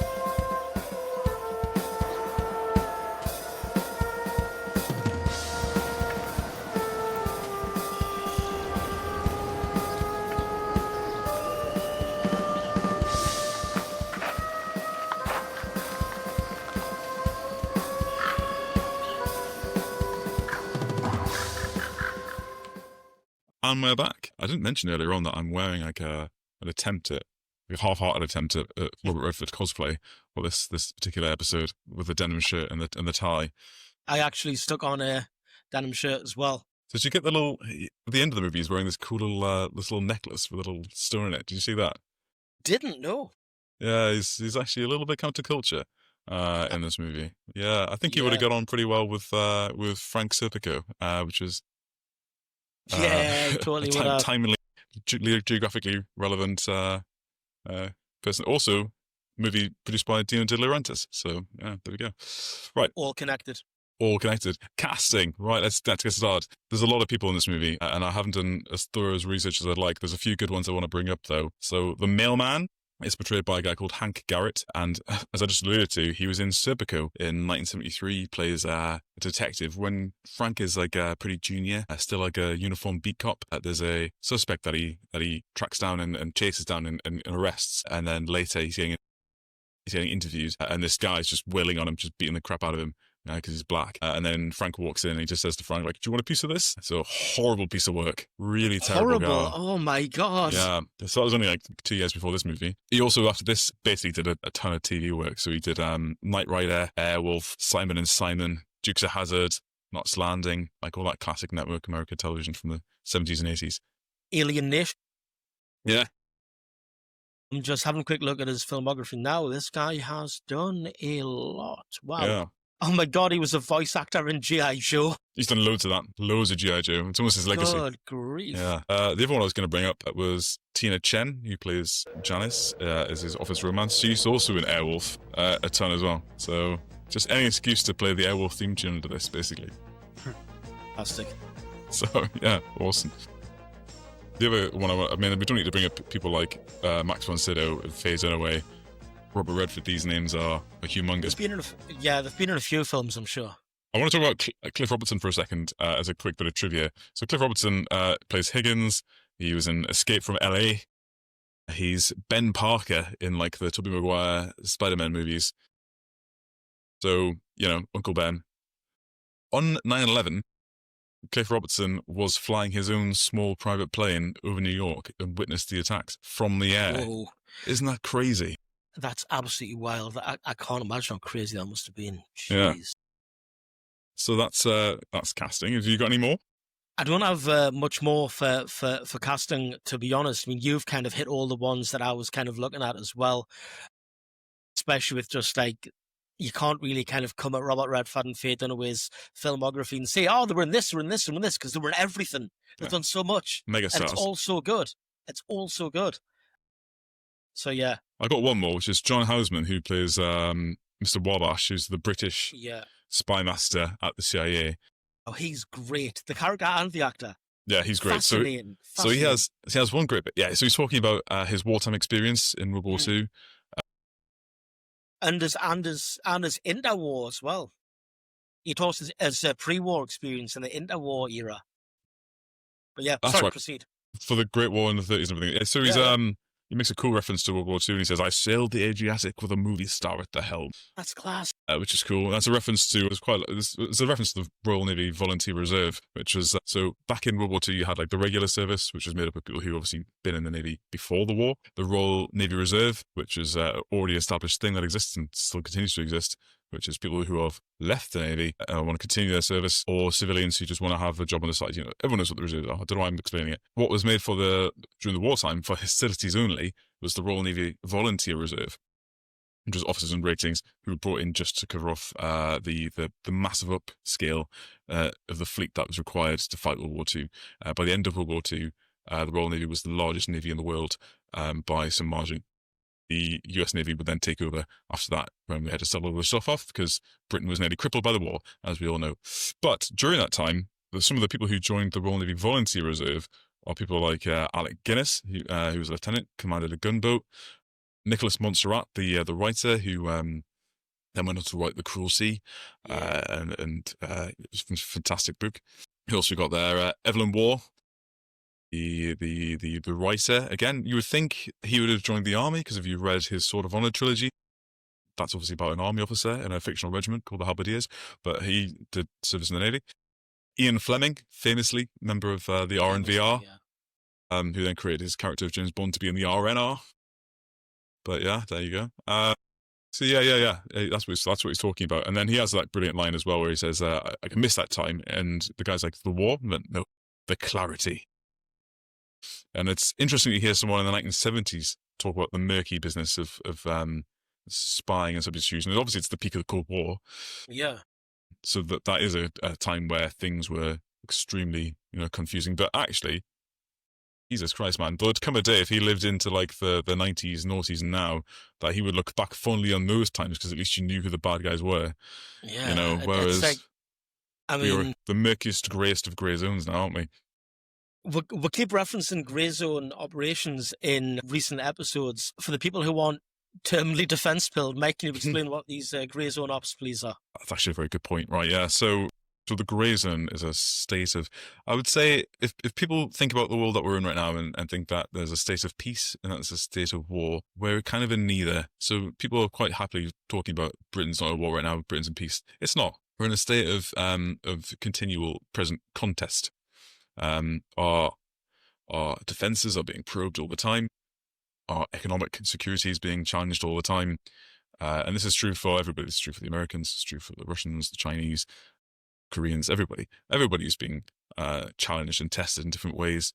Your critical national infrastructure, your underwater infrastructure, all this stuff is being challenged. You think about things like hacking attacks on... Remember when the NHS got hacked and everyone's screen came up with a red screen? You must have been there and saw that. Yes. Yeah, man, I was working at a GP surgery in the West End at the time. And your screen would have went red and that message came up saying, pay $300 to get this back. Everything was out. I wasn't logged into a computer at the time when it happened for us, but I was doing, I think, like, this was back in the day when you'd still sometimes turn the computer off and do like photocopying and stuff and filing. But yeah, like, it was like, oh, okay, everything's gone now. Yeah. Crap. I don't want to draw a false equivalence between grey zone and specifically cyber, but it is heavily involved. Other things that would count as grey zone warfare is any kind of sub-threshold attack that is basically falls short of an offensive action of war or a declaration of war. So it's anything that falls short really of a conventional, like, I'm sending a missile strike on your country. Yeah. Other examples, let's say the assassination of General Qasem Soleimani, the Iranian spy master in 2020. Check 2020. January 3rd, 2020. There we go. That's a grey zone attack. The Skripal poisoning in 2018 in Salisbury.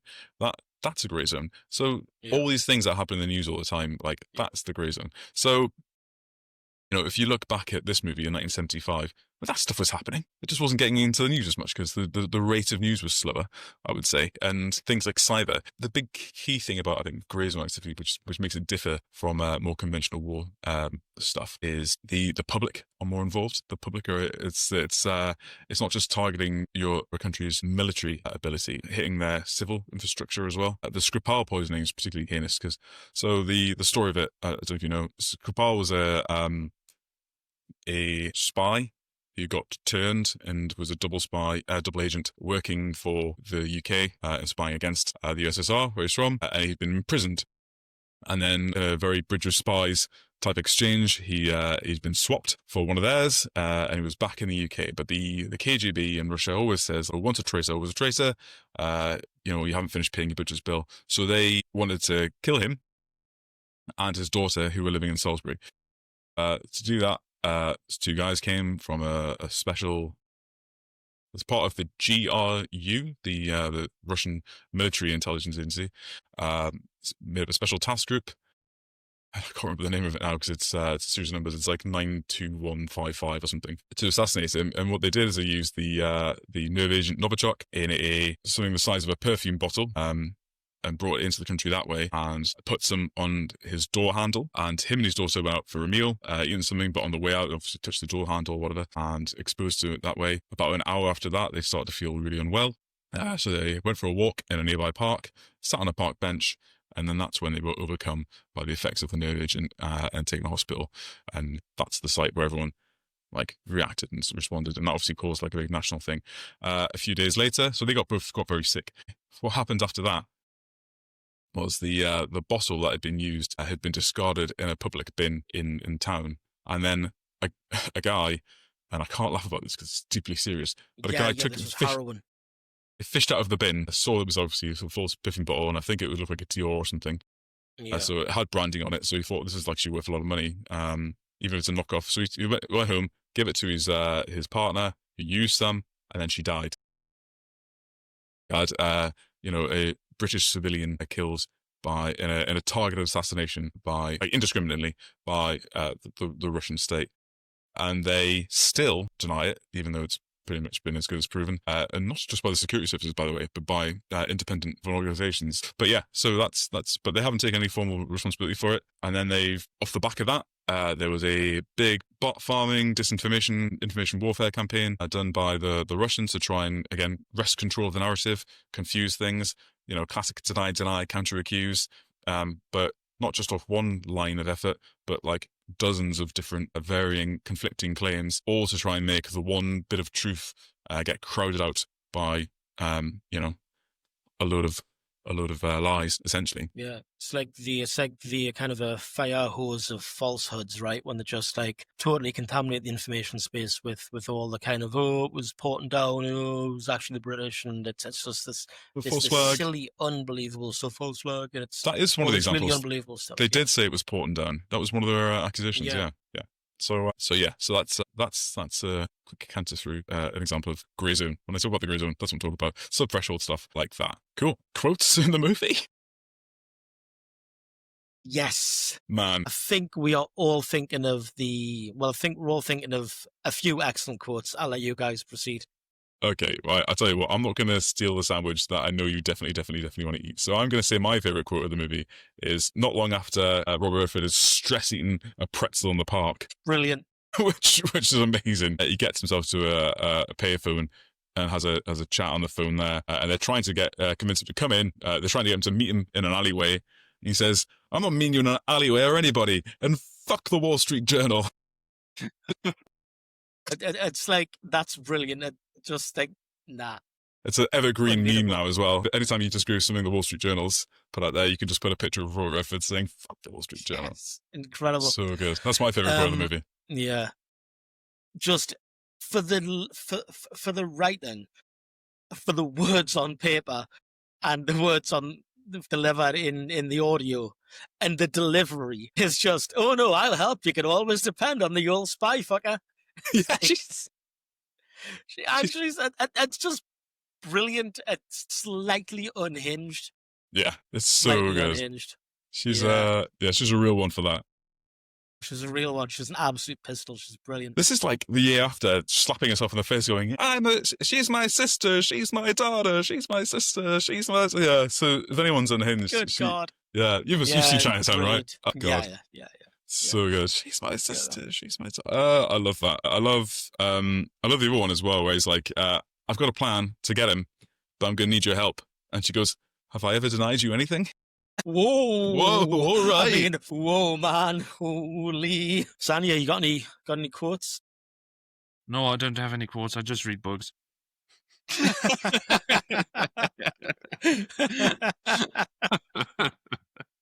That's good, man. I love that. Sanya coming off the top rope with the steel chair again. Nice. I mean, it's hard to beat the spy fucker. Yeah. It's so good. I think the one about not getting caught in a lie. Oh, that's it. Yeah. Same thing right. as telling the truth. Yeah. Yeah, right. Yeah, so that's a pivot one. It's Drew Taylor. Boy, what is it with you people? You think not getting caught in a lie is the same thing as telling the truth? Which is word for word used again in Michael Clayton. Which I love that movie. Incredible. And there's a link there. So Sidney Pollack, who directed this movie, produced, or was one of the producers on that movie with Tony Gilroy, and was in that movie as well. Tony Gilroy again, putting in the good work. Of Tony Gilroy. Getting closer and closer to having to do an episode on Andor. I know, right? It's getting a bit too real. Yeah, man. It's getting real. It's Wasn't meant to be up there. And the ridiculous irony of that being a Disney show, and then what's happened this week with Jimmy Kimmel and Disney. Jeez, yeah, bloody hell, man. Yikes. Needle drops. Yeah. Right, okay. So It's the funkiest and jazziest spy film. it's so good. Right, so yeah, it has the funky music. So it's Dave Grusin was the Yeah. composer. He's done a load of stuff. He's done loads of movies. Most famously, I guess, for people of our generation, The Goonies. I'll just get up his page again and double check. The Firm, right? So he's done a load of Sidney Pollack movies. So he did The Firm, he did Tootsie, he also did The Graduate, separately from all those ones. Havana, Sidney Pollack, Sin Elsewhere. Yeah, he's got a long storied career. That's right. But right, here's the thing that surprised me about that: the incredibly funky song "I Got You Where I Want You," which is playing when Turner's in Leonard Atwood's house. That's also by Dave Grusin. It's also just part of the score for the movie. Whoa. Yeah, Never. That's absolutely crazy. technically it doesn't count as a needle drop. It's not a needle drop. A needle drop is like a jukebox song. It's not. It's just part of the score. That actually makes the film even. I didn't think the film could get better, in my opinion, but that really does make it even better that he's just gone out there and made a funky disco song about having someone right where you want them, kind of thing. And it's like It's a little bit on the nose. It's like didn't even spend the time to go through people's back catalogs and find something that lyrically and thematically matched. He's just like, I'll do it. let's go. I've got this. It's like that dedication to the craft. It's like, have you heard the story about how the people who were making the film, I think, Surf's Up? It was one of those Dancing Penguin films. Asked Prince if they could change a line in Kiss from girl to boy. And Prince is like, no, absolutely not. And then, like, they sent him, like, a kind of test cut of the film. And a few days later, he responded with like 3 whole original tracks he did for the score or something crazy like that. I don't know the veracity of it, but it's like, that's been a composer, man. That's the art and the craft. That is, like, just... I'm going to do a little bit of live checking out on some stuff here, because what if that's Happy Feet? And if that's Happy Feet, then that's a great bit of trivia, because that's a George Miller film, obviously. Mad Max, Babe, Big in the City, but Mad Max and the rest of the Mad Max movies. One composer, John Powell. All right, okay. John Powell, Born. Yeah. Right, let's check episodes up. This might be a total myth. So, Shia LaBeouf, Zooey Deschanel's in that movie. I didn't realise. I'm not even aware of this movie existing, but it's got some big people in. You know what? Surf's Up goes hard. Surf's Up's actually Surf's Up's a mockumentary. It's a mockumentary. Surf's Up is a mockumentary. The trailers give you no idea. So yeah, it definitely wasn't Surf's Up. It would have been Happy Feet. Surf's Up is a mockumentary. The trailers give you no idea. We are being lied to. It's actually really good. It's got all that kind of like shaky cam, handy cam kind of documentary footage. It's mint. That's class. I got really excited for a split second when I saw written by Prince, but it's not Prince. It's a guy called Prince Leleoko, and then it's just, as his surname is that's weird. I'm going to go back to Happy Feet. Man, this is podcasting. Now this is podcasting. Yes, bang! Prince did a song called Song of the Heart for Happy Feet, and I'm almost positive the story behind this is that, like, he refused to change girl to boy in Kiss and then comes out with this. So I'm also fact-checking myself. Dude, the soundtrack for Happy Feet is incredible. Yeah, the song came out and Prince was approached to allow his song Kiss to appear in the film. Prince was initially hesitant to sign off on its use, but agreed to watch the film before he made a final decision. There's Beach Boy tracks in both Surf's Up, obviously, and Happy Feet. There we go. Wow. I was wrong about the amount of tracks that Prince did for Happy Feet. He did the song in Heart. It wasn't like multiple. I don't know where I got that from. That was like, but yeah, amazing, legend. Absolutely legendary. No Scrubs is in the soundtrack for Happy Feet as well, and that's a needle drop, right? That's a needle drop. That's a needle drop.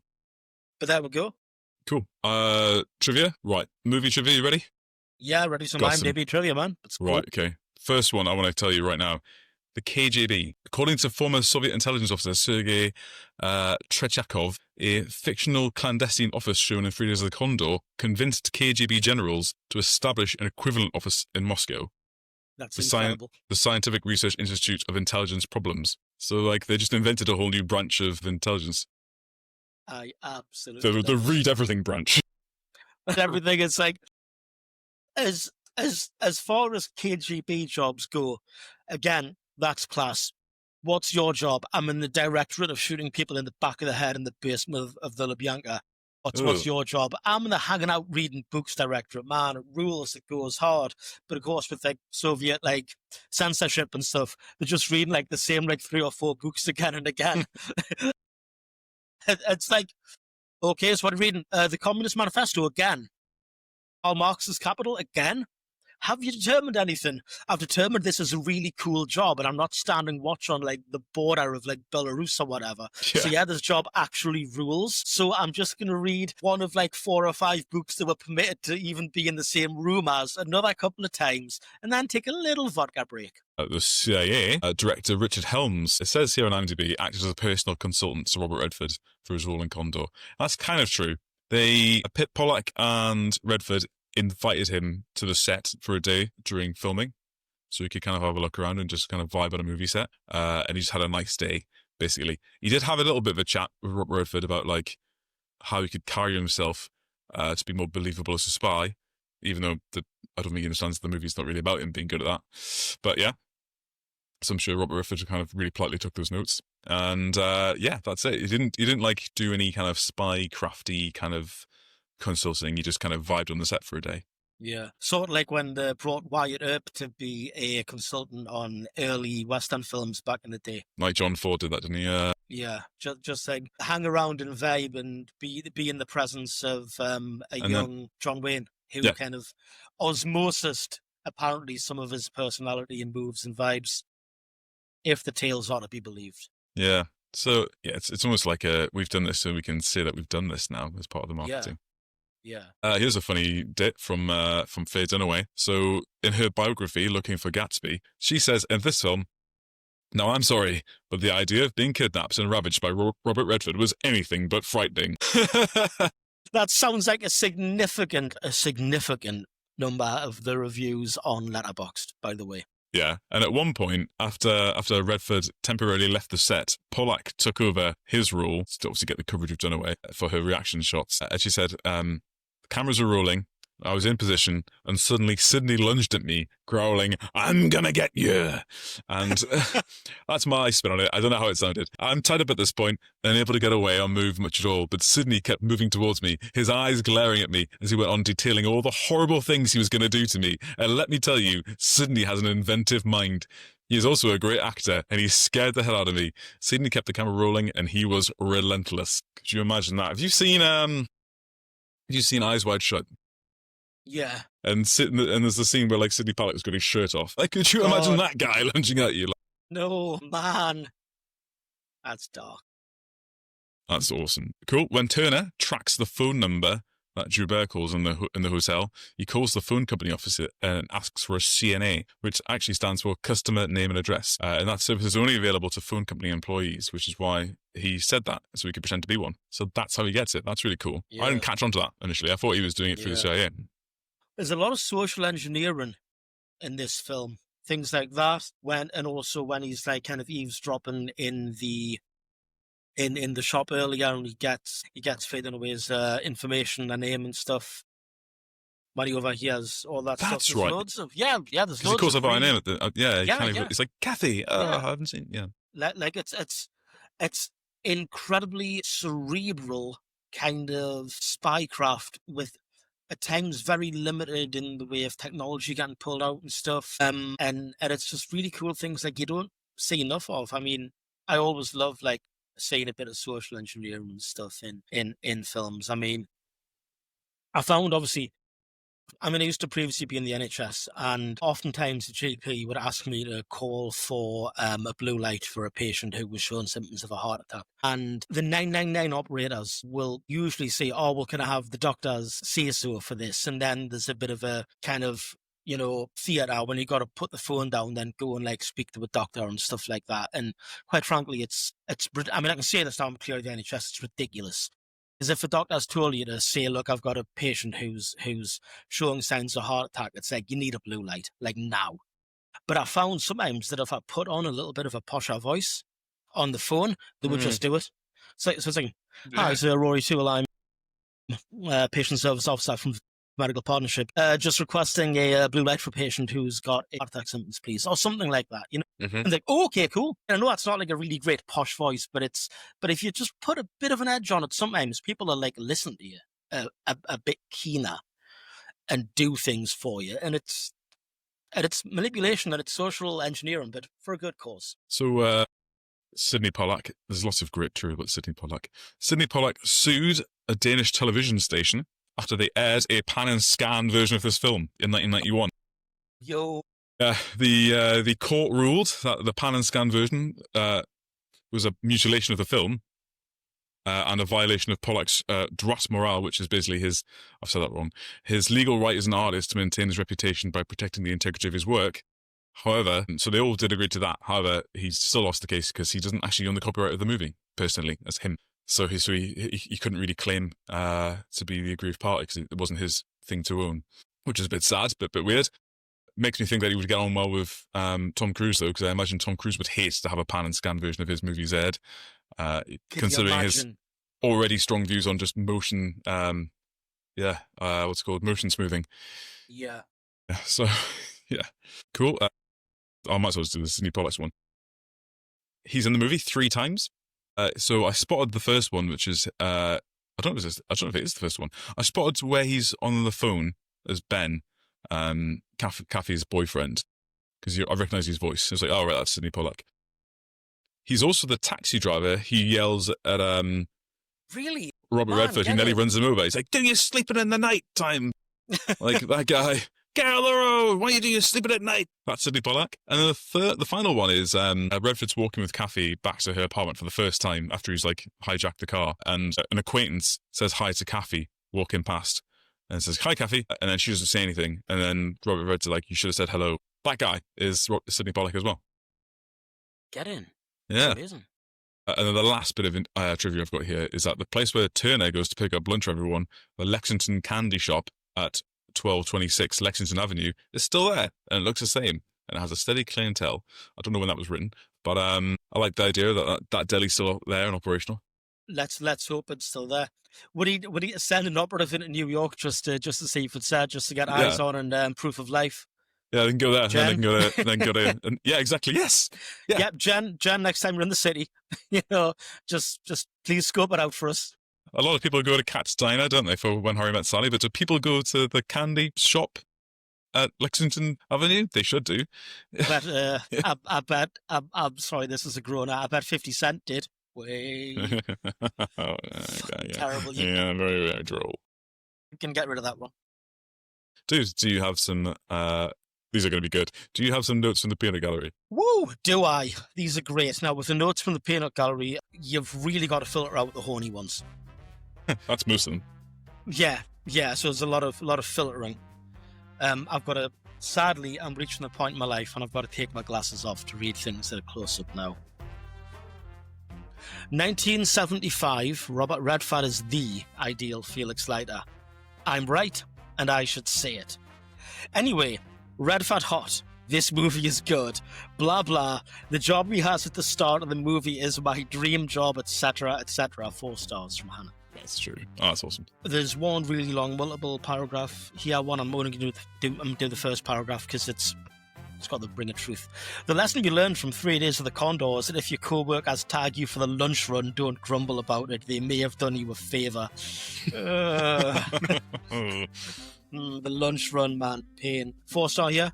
The CIA kills a bunch of nerds and Bobby Redford and his golden locks ain't taking that shit. So he kidnaps Faye Dunaway and she fucks him because he said nice things about her boring photos of the woods. The 70s were bananas. Max Von Sydow is the perfect person to play an assassin because he's the sneakiest bitch! ! I knew he was in this, but somehow forgot immediately after it started. And because I only recognise him when he's in Bergman movies, I had an epiphany an hour in when I realised that it was him. Sneaky! All capitals! ! Oh, that's awesome. She take pictures that don't look like she took them, but she did take them, so they do. 4-star review from someone called Scumbelina. I love that username. That's brilliant. Robert Redford unfortunately proves to us all that you actually can't be too cool and sexy to die. Rest in peace. There is a rare negative one. 1.5 stars. This was bad, like bad. It had a stupid, convoluted plot that I didn't care about, and a horribly offensive romantic subplot. I literally screamed, "Get away from her," every time Robert Redford's character even glanced at Faye Dunaway. I'm angry, and I laughed out loud when I heard the line, "There's a CIA within the CIA." This movie was so dumb. Disagree, but I can understand someone telling Robert Redford to stay away from Faye Dunaway, because, I mean, it is a bit... There is that other quote that we didn't talk about, which is particularly grim, isn't there? Yeah. It's like, am I wrong? Have I graped you? Oh my God. She says, the night is young. The night is young. It's like, you might. Oh man. When you're not actually a CIA field agent, but you read a lot of books so you know how to hold your own in a fight. That one. Faye saying spy fucker is a mood. Yeah, it really is. My glasses back on now. Don't get old, kids. Or if you do it better than me, because good grief. Most egregious oversell of the military-industrial complex. Or I suppose in this case it's the surveillance state-industrial complex. I think it's the voice recognition software that decodes the phone dial tone from, I think. Or the funky scanner at the start of the movie, which is, you see the lights going over the box of text. And I can presume that's probably transcribing it somewhere else. Yeah. But I don't know how that works. I think I've done a little bit of reading up on Freaking, and I read a book. I mean, I read about it a while ago, actually, years and years ago, and I know that you can sort of, if you're an expert with like telecommunications from back in the day, you can, I think, tell what number's being dialed just off the tone. That's true. So I wonder if the whole using the voice recognition system was actually kind of just a storytelling kind of trick. Because, I mean, if he just hears something and then you see him type the number in, it's not super clear that he's using sticky spycraft, I guess. Yeah, I suppose. It might be slightly confusing to some audiences, so... Your alternative is a bit of a clunky scene where he's pressing the buttons a few times to get the tones right, and he's playing it back, and... yeah, that's the tune. Oversells the deep state caring about that one ex-US Marine's hat size and inside leg when they pulled his details up. Right, okay, I'm gonna... Maybe then. Because we had kit record cards all the way up until, like, in the RN, we had kit record cards all the way up until, like, 2019, 2020, I think. Yeah. Maybe, kit record books. And that's where that kind of stuff was kept, which is physical and no one cares about. Yeah. But now I have the My Navy app on my phone, which is obviously registered to my service number. And in the kit section of that, I've got all my measurements. So I can order stores in any base in the UK, which is really useful, but also means that all my measurements are just on a file somewhere. So a hostile state actor in active greyzone violation could take your inseam and your hat size. And what are you going to do? Get me a uniform that fits for once. Oh man, that was perfect. I set it up and you knocked it out. Now this is podcasting. Yeah, like I think maybe that little jumpy around map thing was also an oversell of the surveillance state complex. It looked really cool. And it did look cool. Yeah. So much cooler than like watching like on a digital screen, like a little red dot bouncing around. Oh my God, now he's in Ohio, now he's in whatever, I don't know, Kansas. And like it's the fact that there's just the increasingly fast mechanical clunk clunk clunk as it's kind of bouncing around. That was just cinema. That whole room is like something from The Prisoner. It's crazy. Well, I say something from The Prisoner. I mean, like, number 2's room from The Prisoner. Yeah. Yeah. It's, I think that's the oversells all done. All oversells. Would this movie be better? I ask this every time. Would this movie be better if it had Jack Ryan, Dr. Richard Kimball, or President James Marshall in it? That's the wrong era for them, isn't it? So you got to think, if it's Jack Ryan, who's at the CIA, he's probably super junior. Let's say it's like the TV series Jack Ryan, and all he's doing is analyzing financial transactions. Yeah. He probably gets his eye into it when he starts, like, I guess he's tracking oil prices and stuff, maybe. Yeah, and then he sees there's something going on, and then there'd have to be this kind of input between him and the people who are monitoring all the books and stuff. Like he phones them and they're all dead, but Condor, who answers the phone, and Jack Ryan's the one who's like, "Are you damaged?" Yeah. And then it's just the two of them against the rogue elements within the CIA. A buddy spy movie. A buddy spy movie. Yes. We just invented a genre. We invented a genre. All Coming right. soon to a Kickstarter near you. An exciting new franchise. We could even literally call the film Clear and Present Dudes. Yo! Oh, that's the logical end point of this whole enterprise. Good grief. It is. This film could have featured a young Dr. Richard Kimball. Yeah. He could have been a junior doctor or a surgical resident at the hospital where Wicks and Sam. Wicks ended up getting killed in his hospital bed. It would just be a cameo though, and a bit of a It'd be paging cool, Dr. though. Kimball, paging Dr. Richard Kimball, who's going to be in a film in about 15 years' time. You might This want is- to mark that name, guys. This is the same sort of time frame. So this is around the same sort of time as The Conversation came out. Movie we talked about a lot of a week. And Harrison Ford is in that. He plays a guy with a really shiny suit on in one of his earliest roles. And that's kind of like, so I can imagine him being in this.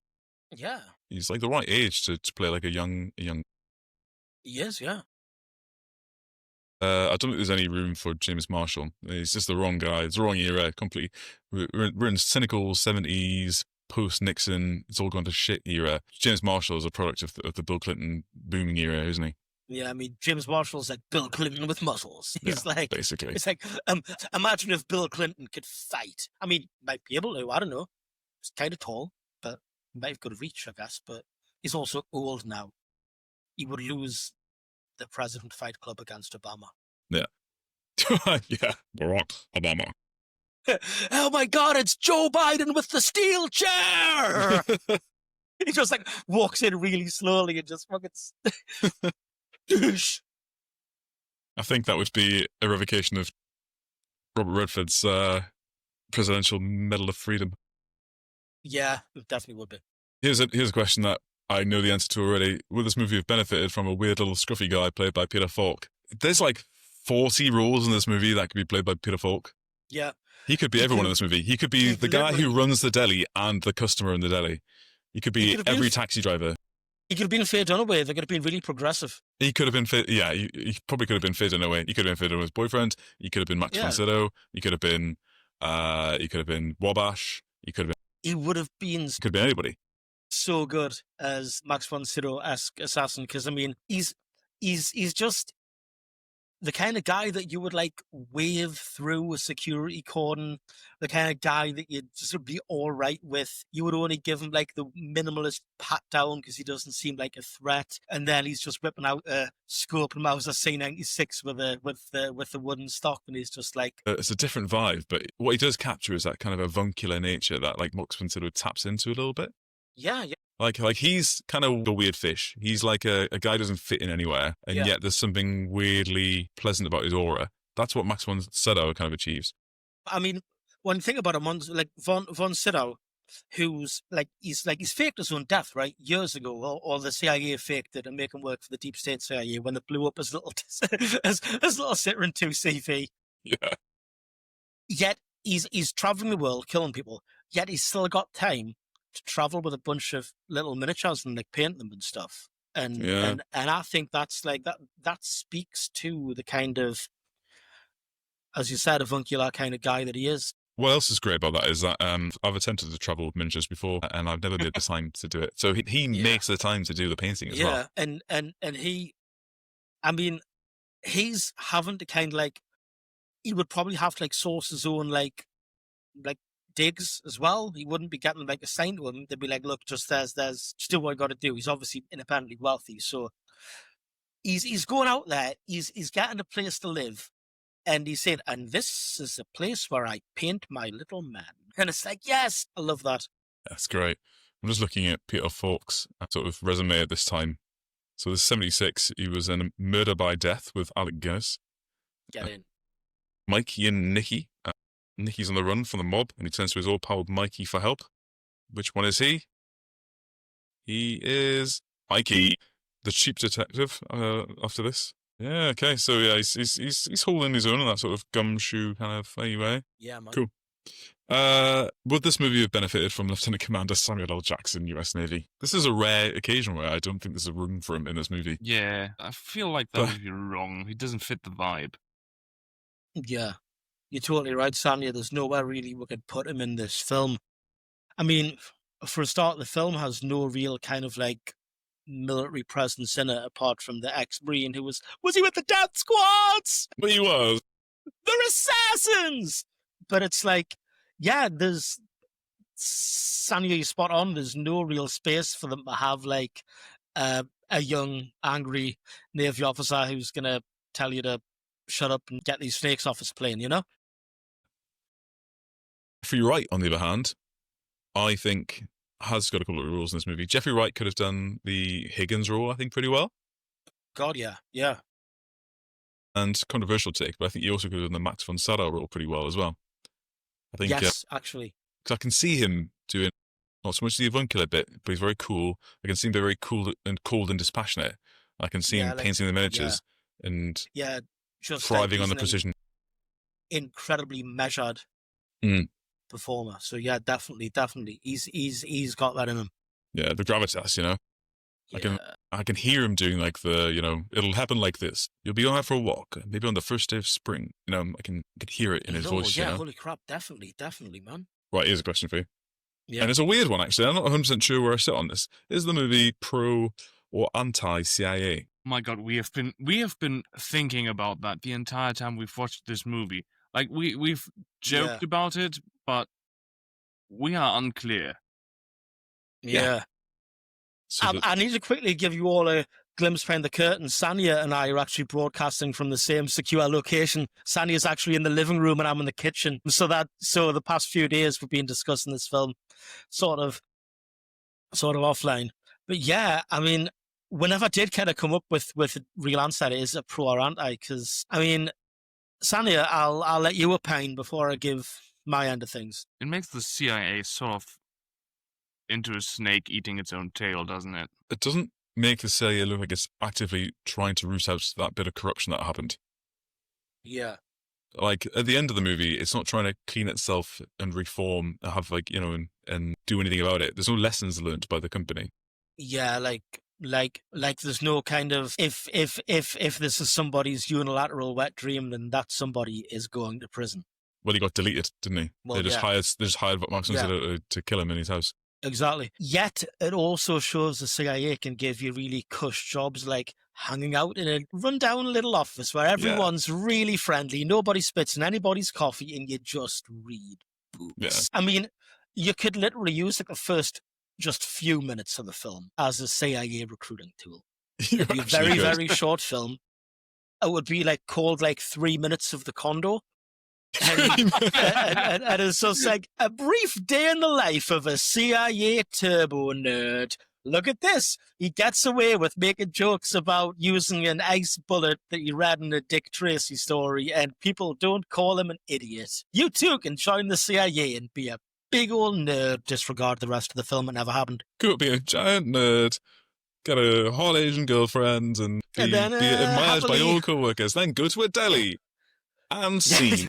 Yeah, and everybody in the deli likes you, and then scene, dun dun dun. Everybody likes you until they don't. Yeah, basically, everyone likes you until you're absolutely screwed. So that's why the film cuts off after like 5-6 minutes, maybe. There's an uptick in CIA applications because they're all like, "Hey, can I get that cool book reading job?" And like the best thing is they're walking into the CIA office to fill in application forms, because clearly that's what happened in the 70s. Was the CIA really based in the World Trade Center? I don't want to Google it. It'll lead us to some stupid websites. I don't know. All I do know is that the movie was originally going to be set in Washington, D.C., and it was Robert Redford who pushed for it to be relocated to New York for the majority of it. So they might have made the World Trade Center thing part of that location shift. Oh, you are going to Google it and get on all those lists. I am really sorry. I'm Googling it's a movie trivia list. The FBI. Also, I accidentally typed in CIU rather than CIU, which of course is the Working Men's Clubs. Is this film pro or anti-CIU? The Central Intelligence Agency was not based in the World Trade Center complex, but it had offices on the 25th floor of 7 World Trade Center. There we go. So the film was not factually correct, because I mean it does very much infer by its cinematography that they are in the World Trade Center. They're not in 7 WTCs. And I pulled out before I went down any weird rabbit holes. Finally, gentlemen, ding Chavez Award for the missed opportunity of the movie. I really struggled with this because the movie rules, and I don't think there's anything wrong with it. It's so good. But I suppose so good. You had a comment about Max Von Sydow's miniatures. I missed the opportunity from painting more of them. The little French shoulders, and maybe they should have been Skaven. Space Marines.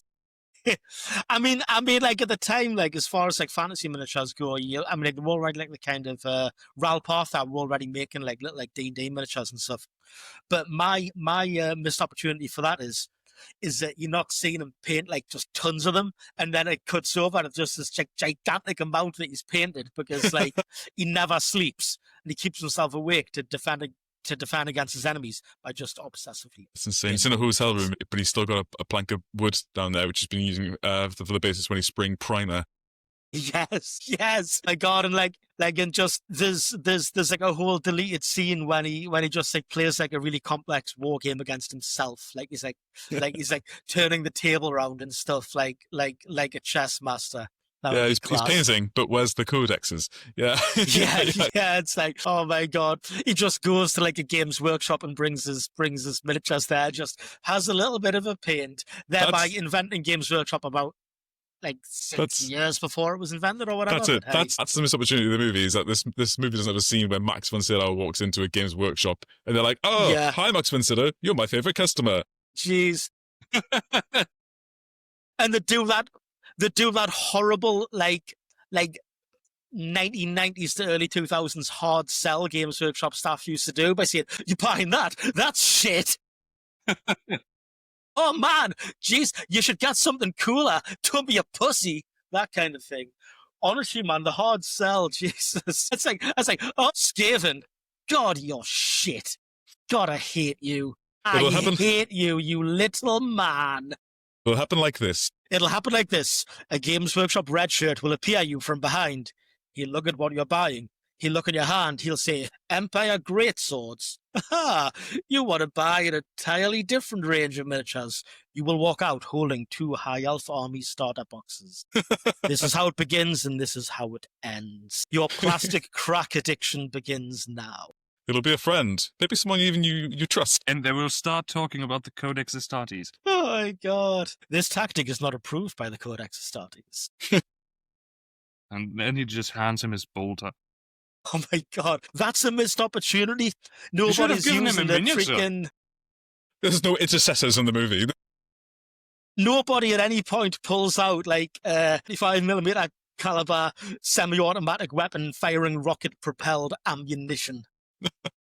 Says a quick prayer to the weapon's spirit and then grips it and rips it with full automatic bolt of fire. There's no Tyranids in this movie getting exploded on fucking street, you know? No one says a prayer to corn or... Yeah, there is zero no blood gene blood stealer cults.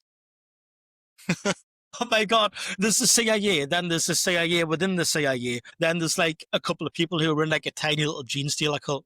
Yeah, it shoots the director of operations for the Middle East, and he turns out to have a third arm. My God, and Max Sydow, Inquisitor Max Von Sydow's suffer not the mutant to live. Oh God, Max Von Sydow actually gets to go first because he's a psycho. Okay, right. Oh, done. What is left for there to say about the wonderful movie that is 3 Days of the Condor? Call signs are already done, by the way. Yeah, call signs are done. Yeah. Robert Redford's Condor. Kathy is Sparrowhawk. I can't remember the rest of them. The old lady was Wood Pigeon or something. Yeah, something like that. God. What's our next movie going to be, gentlemen? It's a Sanya pick. It is a Sanya pick, and you've had 2 weeks to think about this. 2 weeks and a good breakfast. Well, right. I need more time to think because we got so into this. Oh no, we need to do a Robert Redford memorial episode that I forgot to think about a different film. And I was just like, we're doing 3 days of the Condor. I can push this into the back of my head again. I've got an idea of what you might pick, but you haven't got that idea yet. So we'll see what it is. Cool. Right. In that case, all that is left to say, really, unless anyone's got any final comments to make. Speak now or forever hold. I have no idea how this film would have gone down in Germany. I didn't even bother asking. Yeah. I knew you were going. In fairness, it does have a fax machine in the opening, so that's that. Yes. Fax machines, man. Cool. We must return. All that remains to say then, I suppose, is thank you everyone who's, again, just a shout out from earlier on. Thank you everyone who's rated and commented and stuff. And please, anyone who hasn't yet and enjoys what we're doing, if they could pop a little comment on Spotify or a like on Apple Podcasts or anywhere else you receive your podcast that allows you to have that function, that'd be greatly appreciated. And this podcast is available on Spotify and video and on YouTube and video, so you can check that out there. I try and cram as much extra stuff I can into the video, so we'll do that. But that's it, really. And apart from that, I can say that together we have been Clear and Present Dudes. You guys are in the same building. We are literally about 12 to 13 feet away from each other. Stop sink-shaming me. Sink-shaming, that's a good one, man. Okay, finally. Sorry, I just remembered. Email the address clearandpresentdudes@gmail.com if you want to interact with us that way. There's the Instagram page, Clear and Present Dudes on Instagram as well. My personal Threads handle is MikeD2049. And if anyone's got anything else they want to share. Yeah, so I'm on Twitter as Rory O'Toole. That's Romeo Uniform Alpha Romeo India O'Toole. I don't tweet a lot these days, but I am around. I'm on Threads under the same name, on Instagram under the same name for my personal stuff that I might start using Threads more because Twitter's a bit of a toilet. Cool. We're going to do it again. We have been Clear and Present Dudes. Right, I'm stopping there. I was just worse than the last one. Right.